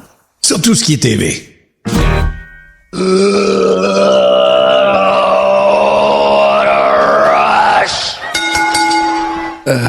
Bon. Excusez, je vais l'avoir. Ça avait lieu ce week-end. Pas mal toutes les prédictions, je dirais, qu'on avait faites, messieurs, se sont avérées, sauf que celles qui ne se sont pas avérées, ben, on était dans le champ pas à peu près, particulièrement, mais là, on comprend un petit peu plus dans le cas d'Obafemi, là. Mais Steve, je pense que tu as 100% raison. Là. Ce que ça va donner, c'est que ça va être un rubber match à SummerSlam entre Obafemi puis... Il faut que tu en fasses un last man standing. Quelque chose de genre. Ouais, il faut que tu boucles la boucle, là. Cage match, whatever, là. Last man standing, parce que moi, je trouve que c'est une erreur de booking. Là. Mais Obafemi, c'est le gars qui a pris le plus de F5 pour perdre un combat. Il a battu John Cena. John Cena en a eu 13. Il en a eu 7. Roman Reigns en avait eu 5. Les F5, excusez, je parle des Germans, c'est vrai. Ouais. Mais c'est ça, au niveau des F5, là, il y en a pris 7. Pour battre Roman Reigns, une fois, ça, il en avait pris 5. Bon, ouais. Je comprends qu'il continue de le booker gros, mais en tout cas, je vais repartir sur ma cassette, puis ça me tente pas. Obafemi, il aurait dû gagner ce combat-là de façon décisive, de la même façon qu'il l'a fait à Mania, puis on avance. Trouve un autre setup pour Brock Lesnar. Fais-le se faire battre par Gunther, ce serait parfait. C'est Gunther, conserve sa gimmick, c'est merveilleux.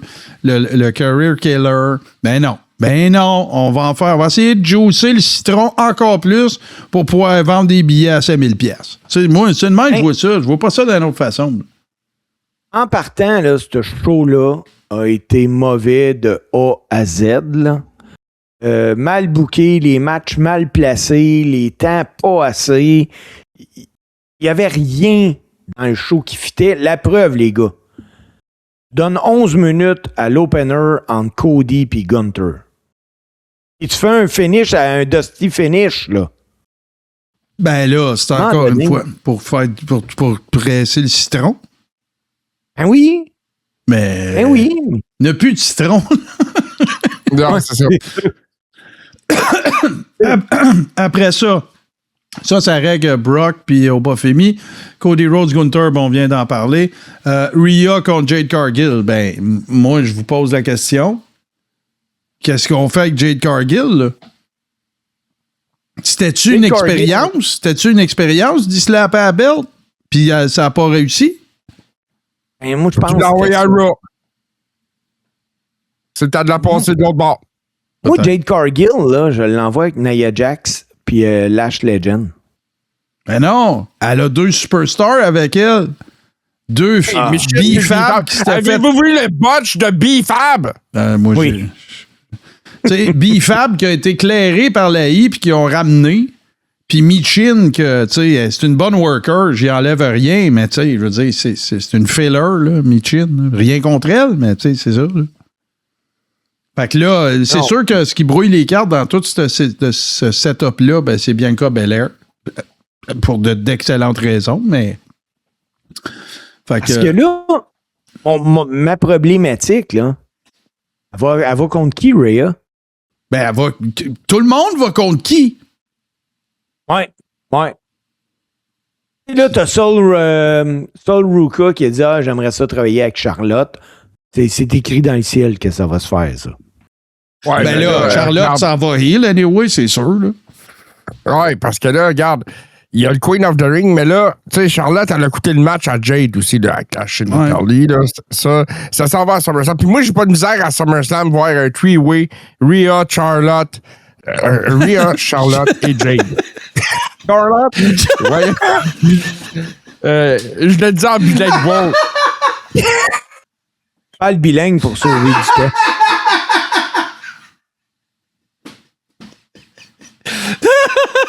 Charlotte! On est-tu diffusé à l'international? Charlotte! Toi, tu manges-tu des Charlottes?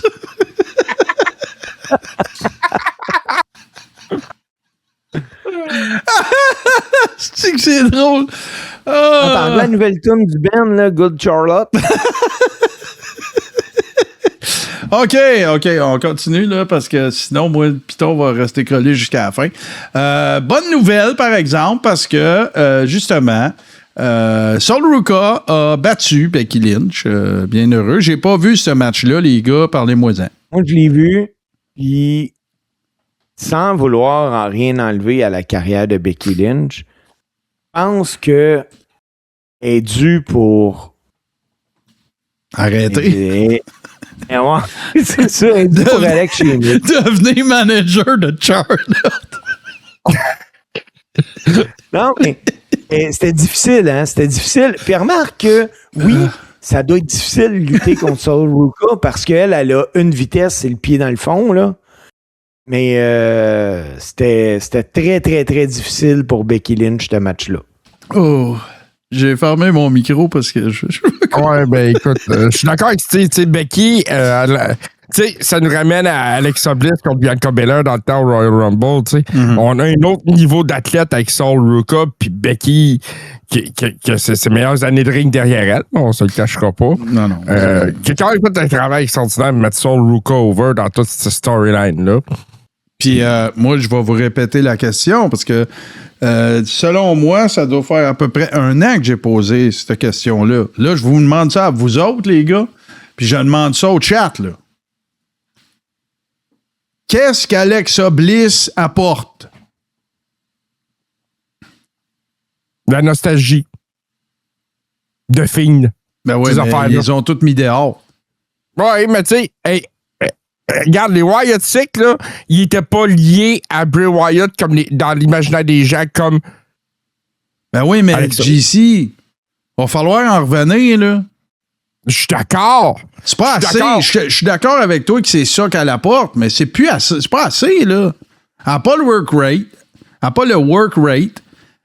Si tu sais, je veux dire, tu sais, même Roxy Perez. Elle est démolée par Jade à SmackDown. Ben, même Roxy Perez a l'air huge à côté, là. Steve, elle amène quoi, Alexa Bliss? Du Candy Eye. Ben, c'est ça, du Eye Candy, c'est tout. Encore? Je sais pas ce qui manque. Ben non, mais écoute. Fait que là, qu'est-ce qui va arriver? Ce qui va arriver, c'est que Charlotte, elle va virer heel, elle va la péter, puis elle n'aura plus aucune valeur nulle part, puis elle sera plus une contender contre qui que ce soit. Fait qu'elle va couler des jours heureux dans la pénombre contractuelle de la WWE, faire un gros chèque, se promener avec le cirque. Puis après ça, ben ça va être bye-bye au prochain Blender. C'est ça qui va arriver, là. Fait que moi, je dis, OK. Fait que pourquoi que, regarde, vous allez la payer à rien faire pareil. Monter quelqu'un d'NXT ou donner du airtime à quelqu'un de la division féminine qui fait bouger l'aiguille un peu? Ah oui. C'est rien contre elle. Si tu regardes l'arbre du Queen of the Ring, c'est fait en sorte que Charlotte et Alexa peuvent s'affronter au 2e tour. Bon, on aime ça. Peut-être. Le heel turn, je suis convaincu. Le heel turn pourrait, attends un peu, on va aller voir ça. Parce que, tu sais, on a préparé des visuels. On va les flasher un petit peu.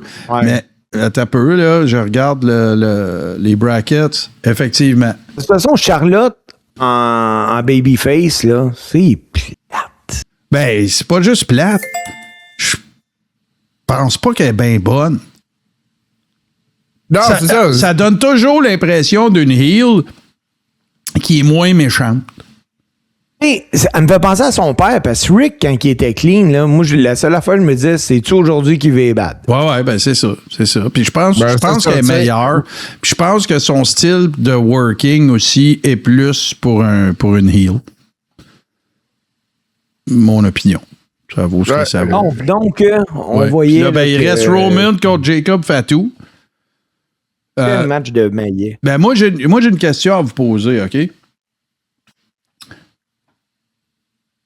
Combien de fois c'est arrivé dans l'histoire de la lutte professionnelle que 2 éléments d'une faction aient 2 ou 3 matchs intenses avec quelque chose à l'enjeu, la job d'alpha male ou whatever, puis que celui qui perd, il joigne, il rentre d'un rang, puis que ça se passe bien.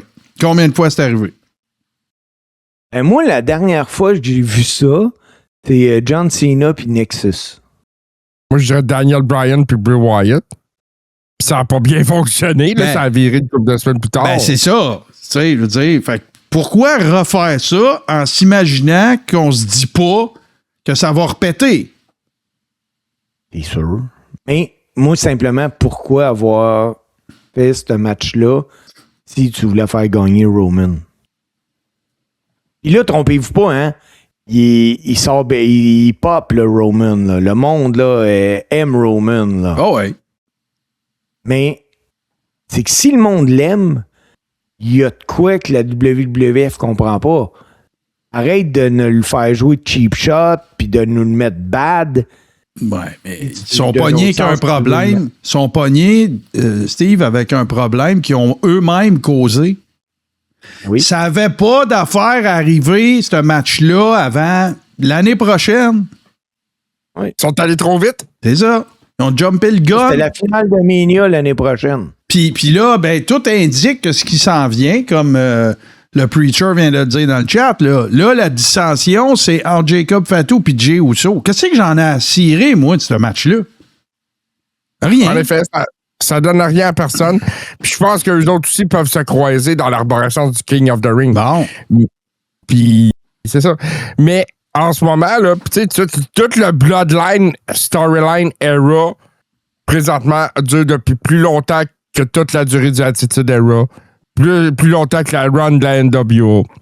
Oh ouais. Plus longtemps que bien des affaires. Fait que, en fait, il y en a qui disent que ça a duré plus longtemps que la Deuxième Guerre mondiale. Mais ben, je suis pas d'accord. Les Four Horsemen. Mais, OK. Fait que la réaction de la WWE, de la I par rapport à ça, c'est OK, on continue. Oui. Ben oui, mais regarde ce que ça a fait avec New Day. Regarde ce que ça a fait avec The Shield. Regarde ce que ça a fait. Tu sais, je veux dire, tu fais pas toujours le même truc. Faut que tu changes de truc, à un moment donné. Tu sais, réinvente-la la Bloodline. Mets Jacob Fatou, boss de la Bloodline, en méga heel, puis garde Roman en face, puis il fallait courir après. Puis milk ça pendant un an, ça aurait plus de sens que qu'est-ce qui se passe là. Non? Moi, j'aimais bien l'idée, Martin, que tu as emmené la semaine passée. Là, la famille. Un match cinématographique. Là. Ça, là. Oui, moi, prends mon argent, je veux voir ça. Ouais. Puis tu sais, tu vas à Samoa, là. Oui. Tu sais, là, ou en tout cas dans un décor des Caraïbes. Le film avec The Rock, la Roman joue dedans, là, puis ils se battent autour d'un cercle. Moi, fais ça. Spin-off. Moi, je fais ça comme match autour d'un cercle de feu, puis ah ouais, let's go, puis... Puis pas juste ça, tu sors tout le monde, là. Tu sors Rikishi, tu sors Tonga Kid, tu sors tout le monde, les mères, les frères, les enfants de Yokozuna. Ah ouais, là. Oh oui, tu fais-moi un gros show avec ça. Ben oui. Puis mets Jeremy Borash là-dessus, là. C'est lui qui avait été producer du premier match du genre avec les Hardys. Moi, j'avais capoté là-dessus, là. J'avais trouvé ça écœurant, moi. Il se tirait des feux d'artifice, man! C'était malade, ça. C'était violent. Matt, c'était Matt qui avait noyé quelqu'un. Pis... ouais, puis c'était... Comment il s'appelait, donc, son frère, là? Il donnait un autre nom, là. Ça me vient pas, là. Schnout. Brother Nero. Brother Nero. C'est comme... Jeff Hardy était rendu comme avec un genre de deux personnages là, qui étaient son espèce d'alter ego Dungeon and Dragon, whatever. Puis Matt Hardy, ben, il était dans le délire. D'ailleurs, à TNA. Ah oui, c'était écœurant, ça. C'était écœurant. Là. Puis ils viennent de le ressortir à TNA, ce personnage-là. Mais oui, Brother Nero, là, c'était intense. Il n'y avait pas même eu du motocross là-dedans. En tout cas, écoute, c'était complètement capoté. Là. C'était peut-être over the top un peu. Là. Mais il reste que, tu sais, s'il y a bien un team de production sur la planète Terre qui serait capable de get away avec une affaire de même, Tabaslac, c'est bien eux autres. Là. Parce que là... Bon, puis là, les gars, ça m'emmène... Non, on va faire une pause. On avait-tu d'autres choses à dire sur Night of Champions? Pas vraiment. Moi je vais vous dire ce que je me rappelle de Night of Champions, puis je ne sais pas si c'est comme ça qu'ils vont le booker ou pas, parce que là, tu sais, il y a le King of the Ring mélangé là-dedans, puis toute la patente. Quand ils avaient inventé le Night of Champions, puis je me rappelle pas si c'est pas une affaire qu'ils ont récupéré de la WCW, là, mais c'était champion contre champion toute la soirée. Ben, je pense que ça va arriver. Ben, comment? Du côté des hommes et des femmes. OK, ouais, parce que c'est à SummerSlam que tu remportes un championnat. OK. Mais là, ça sera pas ça parce qu'ils vont plugger King of the Ring là-dedans. Ouais. Ils sont après tout mélangés. De toute façon, on s'entend dessus, là, Chris, qu'il faut arrêter de niaiser avec ça. Là. Puis King of the Ring, il faut qu'il ramène ça comme un PLE. Puis that's it, that's all. Puis le tournoi, il dure tout. Ça durera 4 heures le show. Là. Vous avez assez d'argent. Là. Il est temps qu'il ramène King of the Ring, puis que ça soit le 5e, puis le 5e Big Four, là, comme dans le temps. Je suis d'accord. Ça, je suis entièrement d'accord avec toi. Puis tu sais, à Clash in Italy, il y a eu une espèce de segment backstage où ce qu'on a vu Cody puis Roman se croiser. Fait que tu sais, ça met la table pas mal pour ce qui s'en vient à Night of Champions. Là. Bon. Fait que, écoute, on va suivre ça, mais moi, j'ai quelque chose que je veux vous... qu'on a une discussion. Puis, ben, pour se rendre là, ben, on va faire une petite pause parce que j'ai besoin de rire encore un petit peu de Charlotte. Alors, petite pause qui est très courte, puis on va revenir tout de suite après.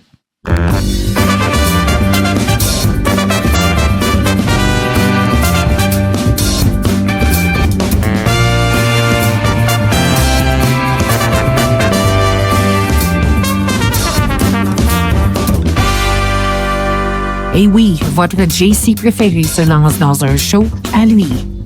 Stuco est préfini sur tout ce qui est TV. Austin 316 says I just whipped your ass.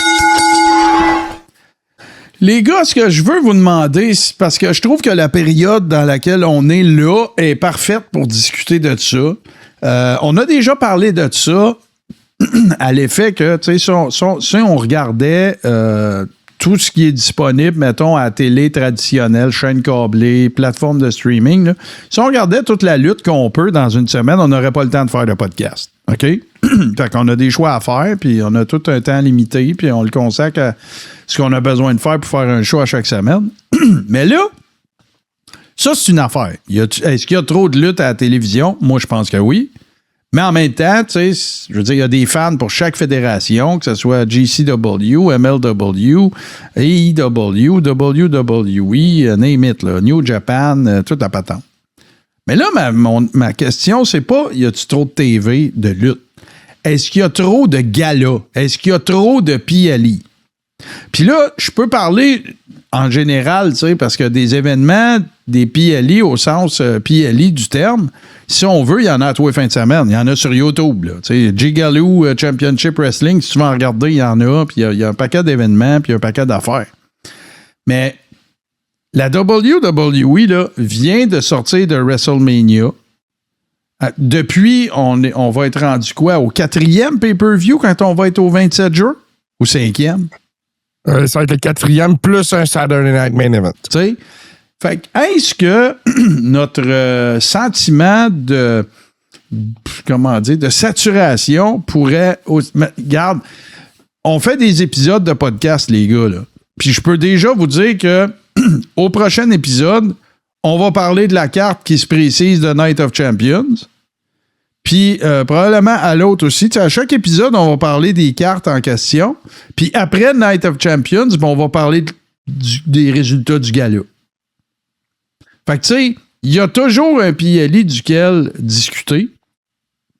Puis moi, je trouve que l'autre problème que ça cause, qu'il y a trop de PLE, on dirait qu'il se développe une espèce de monotonie dans le booking. Tu sais, il y a comme 4-5 grands scénarios là, qu'on connaît de booking de lutte, puis c'est toujours ces 4-5-là. C'est-tu ça qui fait que des fois, on a la longue à terre un peu, Steve, là? Qu'est-ce que tu en penses, toi? Ben, moi, je pense que c'est du booking de paresseux que la WWE. Lazy booking! Oui, vraiment. Mais est-ce qu'il y a trop de pay-per-view? D'un sens, je comprends le diffuseur, parce que il faut voir ça aussi de côté diffuseur. C'est sûr. Lui en veut un à tous les mois. C'est sûr. Et ça, c'est normal. Ils ont aussi des ententes TV pour les Saturday Night Main Event et tout ça. Moi, dans mon monde idéal, profite de Raw. On a 6 pay-per-view. Profite de Raw pour me mousser les histoires.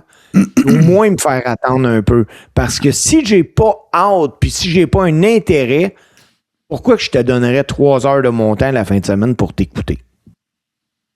JC? Écoute, j'essaie de me rappeler l'époque du Monday Night War où c'était WCW Nitro, Monday Night Raw. Tu avais 2 pay-per-view par mois. Un de WCW et de WWE. Puis, tu sais, tu suivais les storylines. Puis ça. Moi, ce que je déplore là-dedans, c'est que tu peux pas pilter comme du monde. C'est clair. Tu peux rien pilter. Tu vas aller trop vite. Feud qui va aller chercher le monde. Parce qu'on a eu des feuds qui ont été trop longues. Là, on l'a vu, là, CM Punk Roman, ça a été trop long. Mm-hmm. Je suis d'accord. Mais il y en a beaucoup qui sont trop courtes. Ben aussi, tu sais, Roman, Jacob Fatu. C'est ça. Puis là, ben, c'est ça, tu sais, t'as un PLI, là, il y a eu 2 semaines entre Saturday Night Main Event puis Clash in Italy. Puis là, ben, puis là, tu peux intercaler là-dedans, tu vas intercaler des événements de AAA, tu vas moi, je suis un peu saturé, honnêtement. Puis là, les gars, écoutez bien la curve que je vous réserve, là. D'ailleurs, mention honorable à Marc Blondin, parce que c'est lui que j'ai entendu en parler, puis j'avais jamais vu ça sous cet angle-là. Puis je veux pas revenir en arrière, je fais juste des comparatifs. Tu sais, des belles années de Flair, puis des belles années d'Hogan, puis des belles années de Macho Man, là, c'était pas rare qu'un worker travaillait 300 fois dans l'année, là. C'était pas rare, pas en tout, là. Non. Pas en tout, OK? L'année passée, le worker qui a eu le plus de matchs dans la lutte professionnelle, savez-vous c'est qui? LA Knight. Combien il y en a eu? 47, je pense. 64. 64. OK. C'est rien, hein? C'est même pas 1 par semaine. C'est même pas 2 par semaine. C'est 5 fois moins que les workers dans le temps. C'est sûr qu'il y a aussi la disparition de tous les live events qui ont show qui n'aident pas là-dedans. Je m'en vais là. Là, l'affaire qui arrive, JC, c'est que tout le monde va te le dire dans la très grande majorité des industries, même dans ma job à moi. Tu sais, avant, on faisait beaucoup d'événementiels, puis le monde sort moins. Tu comprends? Le monde sort moins de chez eux qu'avant. Puis évidemment, que fort probablement que la pandémie n'est pas étrangère à ça. Là. On a tous découvert qu'on pouvait se guérir de matériel à la maison, puis se divertir de plein de façons, puis que ce soit par streaming, que ce soit à la télévision, que ce soit les plateformes Disney+, name it, il y en a 250. Fait que là, c'est plus difficile. Fait que tu sais, il n'y a pas de solution. Tu pourras pas te dire... Ben, regarde, on va recommencer house show, comme ça, nos workers vont avoir plus d'expérience, ils vont avoir worké ensemble plus souvent, ils vont avoir... je pense que Steve fait ses taxes. Je pense qu'il après faire son rapport d'impôt. Mais... ça ressemble à ça, je regarde une chronique. fait que tu sais... Est-ce qu'il y a... Max Lacloche soulève un bon point. Y a-tu trop de workers? Y a-tu trop d'événements? Y a-tu trop de fédérations? Parce que vous le savez, les gars, qu'est-ce qui arrive quand il y a une saturation dans le marché? Ça pète. Ah, ben oui. Puis moi, je veux pas voir ça. Tu sais, pensez... Puis oui, mon exemple est un peu boiteux, mais tu sais, la bulle immobilière, c'est la même affaire, là. Tu sais, à un moment donné, le marché se régularise par lui-même, là. Parce qu'à un moment donné, là, ce qui va arriver, c'est qu'il va y avoir du clivage, il va y avoir de la on n'a plus le droit de dire ce mot-là sans que quelqu'un sourie, mais il va y avoir de la division dans le sens que ben, il va y avoir des fans hardcore de la I, il va y avoir des fans hardcore de la EW, puis il va y avoir des fans hardcore de tout ce qui n'est pas un des deux. Oui. Puis ça va devenir de plus en plus difficile pour la EW et la WWE d'aller en chercher des nouveaux parce qu'ils vont devenir des hardcore de où c'est qu'ils sont. À moins qu'ils signent des workers de ces feds-là. Tu sais, comme c'est sûr que la journée qu'ils ont rapatrié Matt Cardona, ben il y a des fans de GCW, de TNA, puis de Maple Leaf, puis tout qui ont dû aller vouloir le voir son premier match, là. À la télé ou en personne, peut-être, là. Ah, ben sûrement. Mais, tu sais, c'est... Moi je suis pas inquiet de ça, mais il y a de quoi se poser des questions, là. Il y a vraiment... Puis là, attends, là, t'as Maple Leaf qui vient de signer un deal avec TSN, là.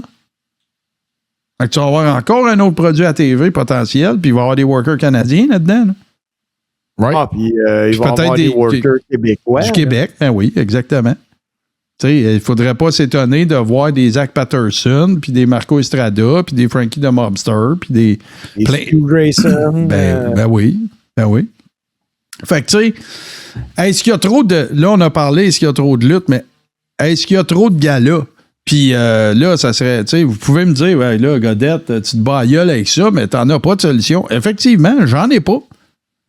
Moi, ce qui me sauve, c'est que je suis un fan fini de une, et de moins en moins, mais moi, c'est depuis mon enfance que c'est la I que j'écoute, là. Puis s'il y avait de quoi à télévision qui venait du Québec, comme à la belle époque de la lutte internationale, même de la TOW, je le regarderais, là. Tu sais, parce que ça serait un produit purement local. Oui, c'était des workers qui venaient de partout, mais vous comprenez ce que je veux dire. Ce serait un produit de chez nous, là. Fait que je sais pas. T'sais. Steve, t'écoutes quoi, toi, dans une semaine? Moi, j'écoute Raw. Même que des fois, les gars, là, j'ai de la misère à me trouver du temps pour écouter SmackDown.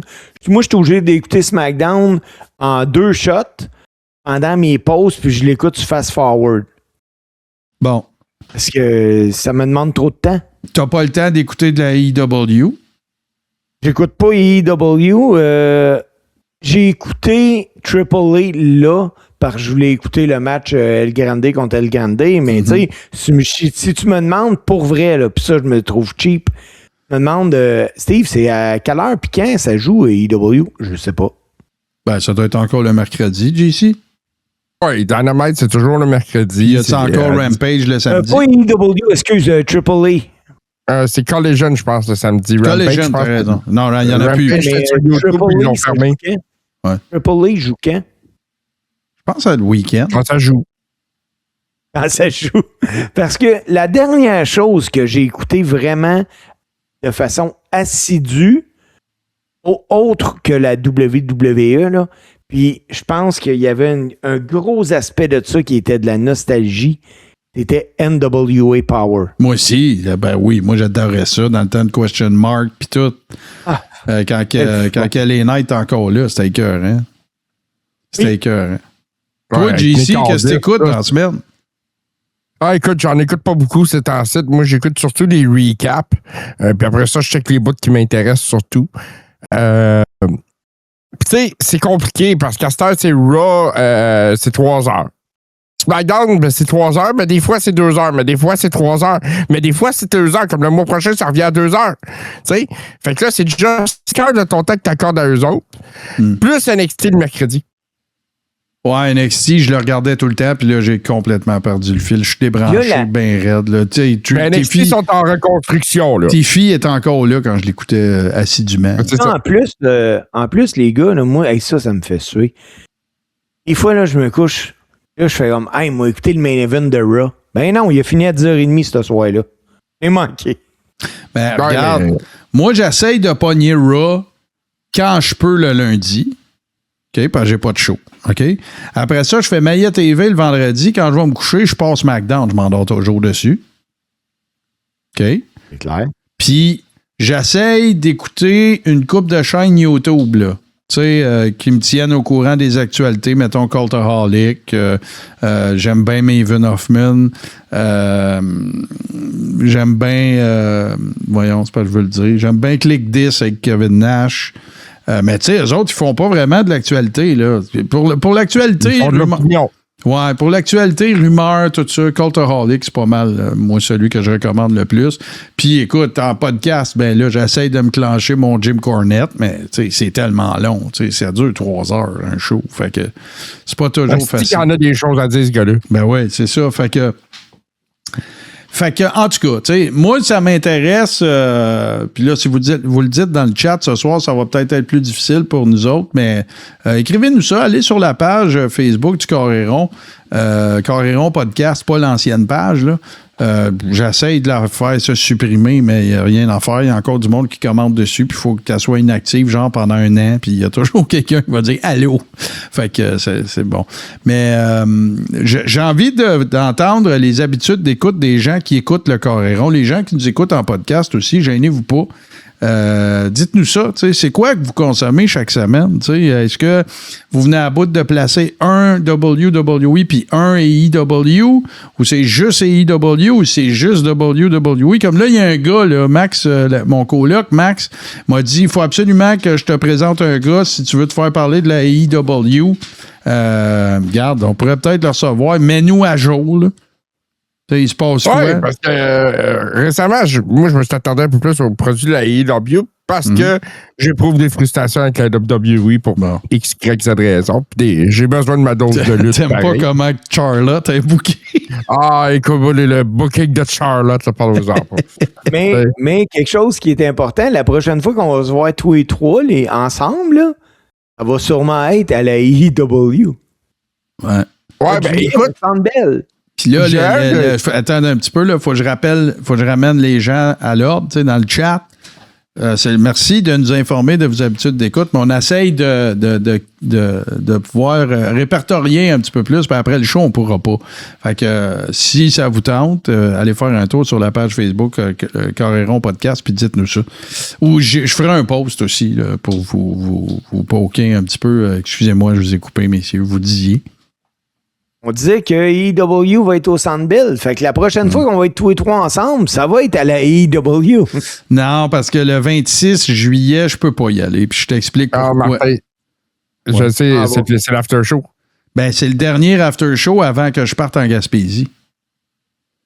Fait que j'ai pas le choix, ben. Puis là, t'as dit, ouais, mais là, tu feras un after show de. Ben non, mais tu sais comme moi, alors, ça va être de la merde. On entend. Non, ben moi, je vais être là. On va être avec toi. Ben ouais, je comprends, là. Mais regarde, on sera quitte. Il n'y a pas un hostie de vous deux qui est venu à Gatineau. Fait que... À grandeur de salon que t'as, on pourrait demander à AEW de venir faire ça dans ton salon. Encore. Écoute, ça, ça. Mais non, mais ce que je pourrais faire, par exemple, je pourrais commander le pay-per-view puis le regarder. Mais je serais un petit peu comme avec vous autres. Je le mettrais sur la TV ici. Puis... Parce que, tu sais, t'as amené le sujet de la AEW à Montréal, pis ça. J'ai vu aujourd'hui un jeune influenceur de lutte québécois qui est sur TikTok que je suis, là, pis j'étais plate, je me rappelle pas de son nom. Mais lui, il a acheté ses billets en pré-vente. Ouais, mais il a dû payer. Exactement. Puis là, il est pas content parce que le lendemain, les billets avaient baissé de 47 %. Ben oui, c'est bien sûr. La pré-vente, c'est pas fait pour sauver du cash, là. C'est fait pour avoir un site avant les autres, là, puis payer plus cher. C'est ça. C'est ça. Fait que, tu sais, si vous voulez aller à AEW, là. Attendez. C'est ça. Attendez, ils vont faire tirer à la radio à côté. Non, mais il y en avait, j'ai checké, il y en avait à 71$, il y en avait à 100 quelques piastres, là. Un peu comme, un peu moins cher que la I, là. La première fois qu'ils sont venus à Montréal, là, j'étais allé à Dynamite, là, on avait eu 4 billets pour 100$. Ben non, c'est sûr. Si ça te dérange pas d'être en haut des rouges, qui est un très bon spot. Ah non, on était bien placés, là. C'est ça. Écoute, j'étais à 3 mètres de Pat Laprade. Ah, ben là, écoute, t'as pas pris de photo. VIP. Mais une question d'Aquilon, tiens. Moi, j'ai une question. Pour quelqu'un qui connaît pas du tout la lutte, quel show télé vous recommandez? JC, tu recommanderais quoi, toi? Il n'y a pas de bonne réponse. Toi, tu recommanderais quoi, là? Ben écoute, je recommande pareil la WWE parce que ça a intéressé à peu près n'importe quel fan de lutte à leurs produits. Ouais, puis si t'as manqué un an, tu vas être à jour juste avec les recaps. C'est ça, tu sais. Puis parce que y a beaucoup d'historique aussi. Mais dans le fond, tu sais, moi, ce que je suggère aussi, c'est qu'il va sur YouTube, check la variété, puis tu vas trouver quoi qui va t'accrocher. Oh ouais. Mais écoute, vas-y, Steve, excuse-moi. Moi, je te conseille d'écouter NXT. Parce que si t'as pas écouté... Ça leur part. C'est vrai de ça, j'allais te dire, moi aussi. C'est parce que, le show est beaucoup moins long. 2, si t'as jamais écouté de la lutte, au moins, tu vas écouter une émission de lutte. Et non une émission avec de la lutte dedans. Fait que moi, je vais prendre le meilleur de toutes vos réponses parce que c'est exactement ce que je vais dire là, c'est exactement ce que j'aurais dit. Moi, si t'aimes le Coréron, si t'aimes ça nous écouter, nous regarder, les jeudis soirs 19h live sur Tout Ce Qui TV, ben, moi, je te dirais, écoute Raw. OK? Écoute la WWE. Raw ou SmackDown? Raw, c'est sur Netflix à 20h le lundi. Sinon, SmackDown, c'est à 20h le vendredi. OK? Fait que comme ça, ben, tu vas savoir pas mal plus de quoi on parle si tu suis ce produit-là, un des deux, parce qu'ils vont parler de SmackDown, de ce qui est arrivé à Raw et vice-versa. OK? Sinon, si tu veux découvrir la lutte, tu sais, voir, prendre vraiment pour des lutteurs qui sont en ascension, dont le rêve, c'est de faire partie du gros show de la WWE. Puis c'est de la lutte, effectivement. Il n'y a pas de segment qui n'en finisse plus. C'est NXT, assurément. Assurément. Puis après ça, je vais aller dans le même sens que Max Lacloche. Si tu veux découvrir des trucs un petit peu plus, et je dis ça avec plein de respect, plus underground, différents, à moins grande échelle, beaucoup plus créatifs, des affaires encore plus fucked up, des personnages encore plus weird et tout ça, moins mainstream, ben là, tu peux toujours aller faire un tour du côté d'NWA Power ou des reprises de Lucha Underground.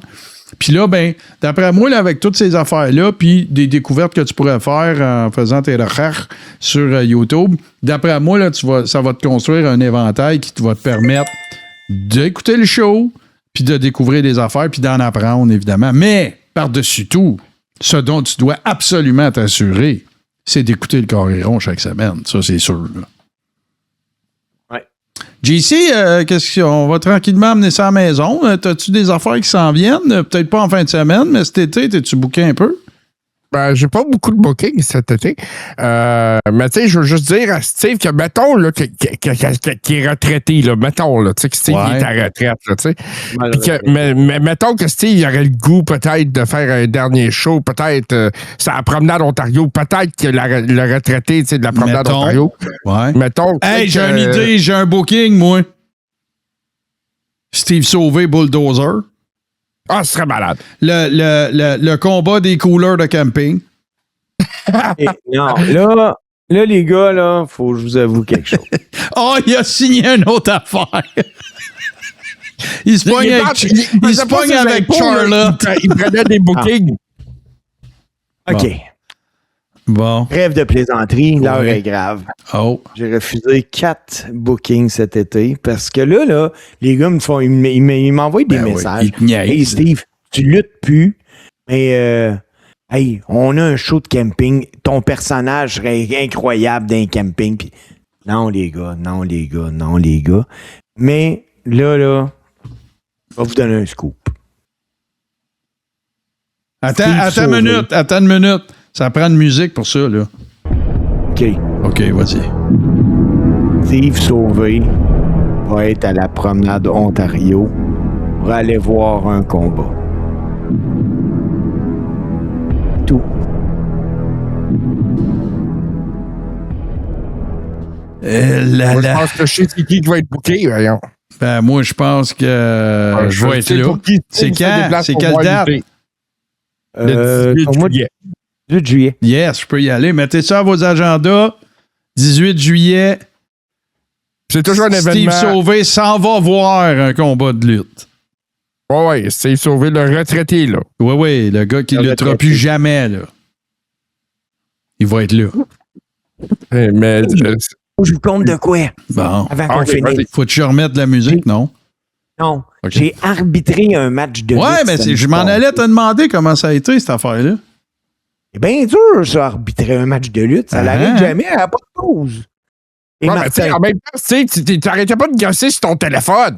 Non. Là, Martin, il faut que je te compte le finish du match. Hey, c'est un match par équipe. Un match par équipe, 3 contre 3. Les bad, ils se débarrassent des cleans. Il en reste un dans le ring. Grosse séquence de finish. Le clean, il est mort. Je me cours. Pas le choix. Hein? 1, 2, mon téléphone sonne. Je l'avais oublié dans mes poches. C'est bon. C'est JC qui m'appelait. Ah, puis c'était quoi le call? Il n'y a pas de call, il était à la table. J'ai jamais compris pourquoi il m'a appelé, mais il a fallu que j'arrête de compter. Mais pas 4 calls. Moi, je me suis dit, c'est peut-être ma job qui rentre en overtime. J'avais pas le choix de répondre. Ouais, ça aurait pu être J'ai lâché de compter. Guylaine, elle voulait du lait. J'ai lâché de compter parce que mon téléphone sonnait. Écoute, le monde broyait dans la folie. C'est clair. Puis là, là, on va briser le kayfabe 2 secondes, mais est-ce que la sonnerie de ton téléphone a sonné dans les écouteurs de la salle? Non, mais... On l'a bien entendu, par exemple. OK. et de répondre. Et puis pendant que je réponds, j'ai pas vu Martin, qu'est-ce qui s'est passé. Je me retourne, le clean est sur le bad, puis il a fallu que je compte 3. Oh. Pas de ma faute. Fait que là, tu y retournes samedi prochain? Eh non, du tout. Au mois d'août. Ouais, ça, les saisons sont pas mal terminées, là. Ouais, c'est vrai que ça va se laquer. Tiens, je vais en profiter aussi pour parler de ça, parce que nous autres aussi, on va prendre une petite pause estivale, comme on l'a fait, je pense, les autres années. Fait que jusqu'à la fin juin, il y aura des shows. Puis évidemment, il peut arriver des situations professionnelles et autres qui font en sorte. Mais techniquement, le dernier show avant la rentrée, mettons en septembre, ça devrait être, ça va être soit le 16 ou le 23 juillet. Ça va dépendre de mes collègues et tout ça, parce que moi, je ne serai pas là du 1er août au 24 inclusivement. Donc, ce qu'on peut pas mal affirmer, c'est que le show de retour, donc le début de la saison, ou le début de la reprise de la saison 10, ça va assurément être... au plus tard, le 3 septembre. Donc, soit le 27 août ou le 3 septembre. Mais ça, on pourra vous confirmer tout ça au fur et à mesure. Bien sûr, si vous êtes abonné à la page Facebook Carré-Rond Podcast.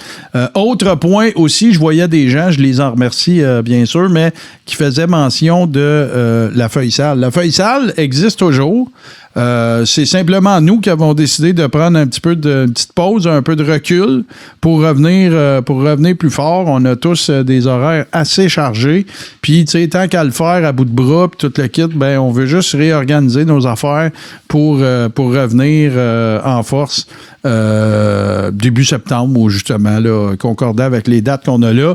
Là, on a fait un bon tour de roue avec ça. On est super content des résultats, puis ainsi de suite. Sauf que, on veut réorganiser ça un petit peu pour que les délimitations de qui écrit à propos de quoi soient un petit peu plus claires, de un. Puis de deux, on va avoir besoin de vous autres. On va avoir besoin de vous autres pour... on tripe à faire ça, on a du fun, mais tu sais, le faire pour 12 personnes, ce qui n'est pas le cas, là, mais je fais de la caricature, mais... tu sais, il y a une question de longévité, il y a une question de discipline, puis il y a une question de participation. Fait qu'on va assurément... sauf qu'il y a quand même plein d'affaires super intéressantes encore sur la feuille sale. Et moi, JC, j'ai pris l'engagement aussi, puis c'est avancé. Mais avant de m'en aller en vacances aussi, je vais publier tous les Scrapamania qui ont existé depuis le début. Là. Tu te rappelles, on a présenté le premier à un moment donné. Là. Oh, écoute... mais on va tout ressortir ça. Puis sur le site web, sur le site du blog lafeuillesale.com, il y aura une section Scrapamania, donc vous allez être en mesure de revoir toutes ces pièces d'anthologie. Et évidemment, oui, le running shoe à Bagel Bites, probablement, mais toutes les fois où la merch de Sting a été ridicule et atroce. Fait que voilà. Une suggestion, ce serait le fun de voir dans votre show un match de temps en temps. Preacher, on va faire ça autrement parce qu'on peut pas vraiment faire ça sur Twitch. Wink, wink. Mais ta suggestion est prise en compte. Mais déjà qu'on a de la misère à closer en 2 heures un Carré-Rond, on pourra faire ça à part et ça risque d'être pas mal plus quelque chose d'hivernal que d'estival. Steve, un gros merci. Merci à toi. 18 juillet, on va être là sur la promenade d'Ontario. GC... pas, là. Hein? Ben non, il n'y a personne qui a dit ça, là. Personne qui a dit que tu ta retraite, voyons. Alors, ouais, franchement. JC, toujours un plaisir. G-Central, merci du travail que tu fais. Moi, je vous rappelle que les épisodes sont disponibles en podcast le lendemain autour de midi et sont disponibles la semaine suivante sur YouTube. Mais si vous ne voulez rien manquer, vous pouvez venir nous voir sur patreon.com/TouSkiTV. Il y a une superbe communauté qui s'appelle la Rebroom aussi, avec une salle privée où on s'échange plein de folies. Et évidemment, le podcast, lui, est disponible sur toutes les bonnes plateformes, c'est-à-dire Apple Podcasts, Spotify et nos amis de Balado Québec. C'est l'été, allez jouer dehors, amusez-vous, faites des folies. Nous autres, on vous retrouve la semaine prochaine. Puis, manquez pas d'aller faire un petit tour aussi, JC, quand il est sur Touski TV pour Stuco et Préfini. Je vous garantis que vous allez avoir du plaisir. Merci les boys, merci tout le monde et on se retrouve très bientôt. Bye bye!